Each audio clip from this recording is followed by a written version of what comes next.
ਹਾਜ਼ਰ ਹੈ ਜੱਜ ਦਾ ਵਿਚਾਰ। ਪ੍ਰਾਈਮ ਏਸ਼ੀਆ ਟੀਵੀ ਤੇ ਸਾਰਿਆਂ ਦਾ ਸਵਾਗਤ ਹੈ ਜੀ। ਚੱਜ ਦਾ ਵਿਚਾਰ ਪ੍ਰੋਗਰਾਮ ਲੈ ਕੇ ਅਸੀਂ ਹਾਜ਼ਰ ਹਾਂ। ਮੇਰੇ ਵੱਲੋਂ ਪਿਆਰ ਭਰੀ ਤੇ ਨਿੱਘੀ ਸਤਿ ਸ਼੍ਰੀ ਅਕਾਲ। ਹਰ ਰੋਜ਼ ਦੀ ਤਰ੍ਹਾਂ ਮੇਰੇ ਨਾਲ ਨੇ ਸਵਰਨ ਸਿੰਘ ਟਾਣਾ ਤੇ ਮੈਂ ਹਾਂ ਹਰਮਨ ਥਿੰਦ। ਸਤਿ ਸ਼੍ਰੀ ਅਕਾਲ ਟਾਣਾ ਸਾਹਿਬ। ਸਤਿ ਸ਼੍ਰੀ ਅਕਾਲ ਜੀ। ਕੀ ਹਾਲ ਚਾਲ ਨੇ? ਬਹੁਤ ਵਧੀਆ। ਤੁਸੀਂ ਅੱਜ ਪੁੱਛਿਆ ਨਹੀਂ ਵੀ ਮੈਂ ਇੰਨੀਆਂ ਘੁੰਮ ਕੇ ਗੱਲਾਂ ਕਿਉਂ ਕੀਤੀਆਂ ਨੇ? ਪਤਾ ਨਹੀਂ, ਮੈਂ ਕਿਹਾ ਤੁਹਾਡਾ ਮਨ ਹੋਊਗਾ ਵੀ ਭਾਈ ਅੱਜ ਘੁੰਮਣ ਘੇਰੀ ਜੀ ਪਾ ਕੇ ਗੱਲਬਾਤ ਫੇਰ ਕਰਨੀ ਆ ਜੀ। ਤੇ ਜੇਕਰ ਕਿਸੇ ਦਾ ਮਨ ਹੋਵੇ ਤੁਹਾਨੂੰ ਟੋਕਣਾ ਤੇ ਰੋਕਣਾ ਨਹੀਂ ਚਾਹੀਦਾ, ਉਹਨੂੰ ਮਨ ਦੀ ਮੌਜ ਮੁਤਾਬਕ ਚੱਲੀ ਜਾਣ ਦੇਣਾ ਚਾਹੀਦਾ। ਮੌਜ ਹੈ। ਹਾਂ ਦੇਖੋ ਗੱਲ ਇਹ ਅੱਜ ਮੌਸਮ ਵੀ ਇਦਾਂ ਹੀ ਘੁੰਮਿਆ। ਅੱਜ ਮੌਸਮ ਨੇ ਵੀ ਇਦਾਂ ਹੀ ਝਕਾਨੀਆਂ ਦਿੱਤੀਆਂ, ਇਸ ਲਈ ਮੈਂ ਆਪਣੇ ਲਫ਼ਜ਼ਾਂ ਨੂੰ ਵੀ ਥੋੜਾ ਜਿਹਾ ਘੁਮਾ ਲਿਆ। ਚਲੋ ਵਧੀਆ ਕੀਤਾ। ਤੇ ਗੱਲ ਇਹ ਆ ਕਿ ਜਦੋਂ ਮੈਂ ਅੱਜ ਸਵੇਰ ਵੇਲੇ ਨਿਕਲਣ ਲੱਗਾ ਨਾ ਘਰੋਂ ਤੇ ਭੂਰ ਜੀ ਪਈ ਜਾਵੇ ਜੀ, ਮਿੰਨੀ ਕਣੀ ਜੀ ਪਵੇ, ਮੈਂ ਖਿਆਲ ਹੈ ਵੀ ਮੌਸਮ ਖਰਾਬ ਹੋਣਾ। ਜਦੋਂ ਦਫ਼ਤਰ ਕੋਲੇ ਪਹੁੰਚਿਆ ਇੱਥੇ ਧੁੱਪ ਨਿਕਲੀ ਵੀ, ਫਿਰ ਬਦਲੀ ਜੀ ਆ ਗਈ। ਅੱਜ ਬਸ ਬਦਲੀ ਆਉਂਦੀ ਆ ਜਾਂਦੀ ਆ, ਇਉਂ ਜੇ ਹੋਈ ਜਾਂਦਾ। ਜੀ ਬਿਲਕੁਲ ਸਹੀ ਗੱਲ ਹੈ। ਮੌਸਮ ਘੁੰਮ ਰਿਹਾ ਅੱਜ ਪੂਰੀ ਤਰ੍ਹਾਂ ਨਾਲ, ਪਰ ਜਦੋਂ ਸੂਰਜ ਨਿਕਲਦਾ ਹੈ, ਜਦੋਂ ਬਦਲੀ ਪਾਸੇ ਹਟਦੀ ਹੈ ਤੇ ਉਦੋਂ ਇੰਨੀ ਤਿੱਖੀ ਧੁੱਪ ਹੈ ਵੀ ਪੁੱਛੋ ਹੀ ਕੁਛ ਨਾ। ਤੇ ਜਦੋਂ ਬਦਲੀ ਅੱਗੇ ਆਉਂਦੀ ਹੈ ਤੇ ਫਿਰ ਇੰਨੀ ਠੰਡੀ ਹਵਾ ਹੈ ਕਿ ਬੰਦੇ ਨੂੰ ਸਮਝ ਨਹੀਂ ਆਉਂਦੀ ਮੈਂ ਕਰਾਂ ਤੇ ਕਰਾਂ ਕੀ। ਤੇ ਜ਼ਰੂਰੀ ਨਹੀਂ ਜਿਹੜੀ ਗੱਲ ਹਰਮਨ ਜੀ ਕਹਿੰਦੇ ਪੂਰੇ ਪੰਜਾਬ ਦੇ ਵਿੱਚ ਹੋਵੇ, ਕਿਉਂਕਿ ਕਈ ਥਾਵਾਂ ਤੋਂ ਇਹ ਸੁਨੇਹੇ ਆਉਂਦੇ ਆ, ਸਾਡੇ ਤਾਂ ਇਦਾਂ ਹੈ ਨਹੀਂ ਸੀ।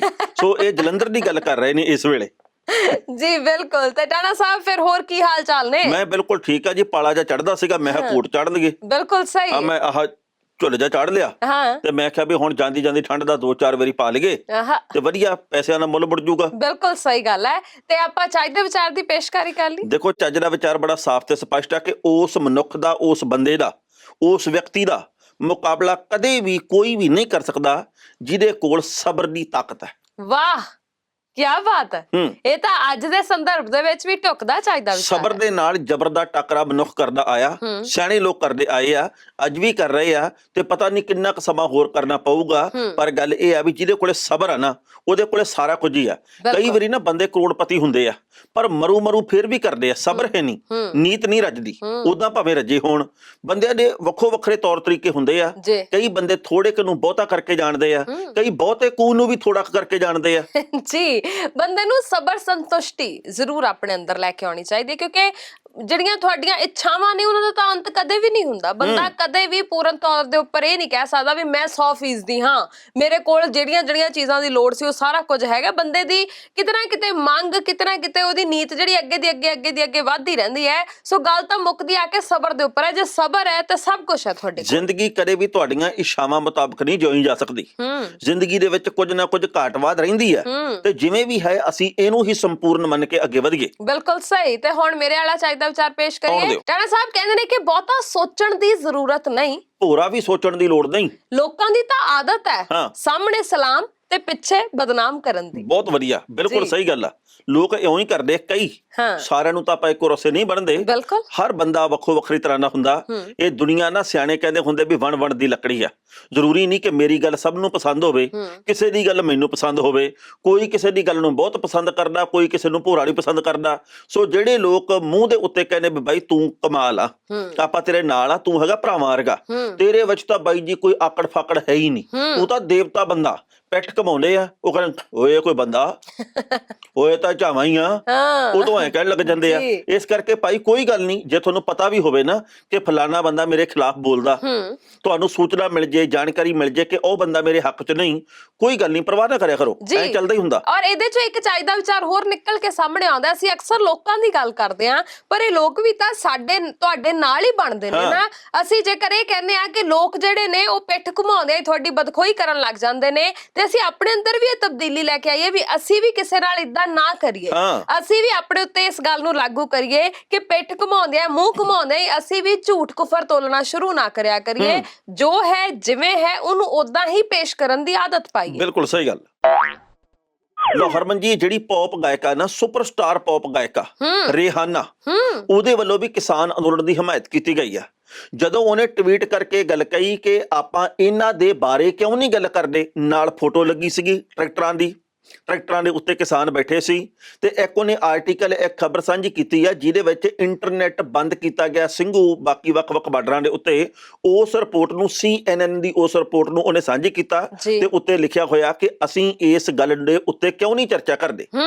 ਤੇ ਫਿਰ ਮੈਨੂੰ ਆਸ ਸੀ ਇਸ ਗੱਲ ਦੀ ਵੀ ਹੁਣ ਕੋਈ ਨਾ ਕੋਈ ਆਊਗਾ ਹਾਂ ਕਿਸੇ ਨਾ ਕਿਸੇ ਨੇ ਗੱਲ ਕਹਿਣੀ ਆ ਵੀ ਇਹਨੂੰ ਫੰਡਿੰਗ ਹੁੰਦੀ ਆ ਜੀ ਇਹਨੂੰ ਚੀਨ ਦੇ ਵੱਲੋਂ ਪੈਸੇ ਭੇਜੇ ਜਾਂਦੇ ਆ ਜੀ ਇਹ ਪਾਕਿਸਤਾਨ ਦੇ ਵੱਲੋਂ ਭਰਮਾਈ ਗਈ ਆ ਇਹ ਤਾਂ ਜੀ ਗੁੰਮਰਾਹ ਹੋ ਚੁੱਕੀ ਆ ਇਹ ਤਾਂ ਜੀ ਅੱਤਵਾਦੀ ਆ ਇਹ ਤਾਂ ਜੀ ਖਾਲਿਸਤਾਨੀ ਆ ਤੇ ਉਹੀ ਗੱਲ ਹੋ ਗਈ ਜੀ ਦਿਨ ਚੜ੍ਹਦੇ ਨੂੰ 2-3 ਬੀਜੇਪੀ ਦੇ ਨੇਤਾਵਾਂ ਦੇ ਸੁਨੇਹੇ ਪੜ੍ਹੇ ਇੱਕ ਜਣਾ ਕਹਿ ਰਿਹਾ ਐਮਐਲਏ ਇੱਕ ਥਾਂ ਤੋਂ ਉਹ ਕਹਿ ਰਿਹਾ ਜੀ ਅਸਲ ਦੇ ਵਿੱਚ ਇਹ ਜਿਹੜੀ ਨਾ ਅੰਤਰਰਾਸ਼ਟਰੀ ਪਾਕਿਸਤਾਨੀ ਗਾਇਕਾ ਇਹ ਵਾਮਪੰਥੀ लोगों के साथ जुड़ी हुई है पाकिस्तानी गायका हाँ जी अच्छा काफी ज्यादा नॉलेज है ਉਹਨਾਂ ਨੂੰ ਉਹਨੂੰ ਬਹੁਤ ਜ਼ਿਆਦਾ ਨੌਲੇਜ ਆ ਜਾਣਕਾਰੀ ਇੱਕ ਹੋਰ ਇਹ ਗੱਲ ਕਹਿ ਰਿਹਾ ਵੀ 3.5 ਮਿਲੀਅਨ ਡਾਲਰ ਲੈ ਕੇ ਇਹਦੇ ਵੱਲੋਂ ਇਹ ਟਵੀਟ ਕੀਤਾ ਗਿਆ ਓ ਇਹ ਤਾਂ ਮਤਲਬ ਥੁੱਕ ਮੁੱਕੀ ਹੋਣੀ ਕੋਲ ਬੈਠੇ ਗਿਣਦੇ ਹੋਣੇ ਆ ਵੀ ਆਪਾਂ 3.5 ਮਿਲੀਅਨ ਡਾਲਰ ਦੇਣੇ ਨੇ ਉਹਨੂੰ ਕਮਾਲ ਦੀ ਗੱਲ ਹੈ ਬਈ ਦੇਖੋ ਜਿਹੜਾ ਵੀ ਬੰਦਾ ਇਹ ਬੋਲੂਗਾ ਨਾ ਉਹ ਐਂ ਹੀ ਹੁੰਦਾ ਨਹੀਂ ਉਹਨਾਂ ਨੂੰ ਮੈਂ ਇੱਕ ਥੋੜੀ ਜਿਹੀ ਸਲਾਹ ਦੇਣਾ ਚਾਹੁੰਦੀ ਆ ਵੀ ਅੱਜ ਕੱਲ ਗੂਗਲ ਬਾਬਾ ਹਰ ਚੀਜ਼ ਜਾਣਦਾ ਹੈ ਤੁਸੀਂ ਮਾੜਾ ਜਿਹਾ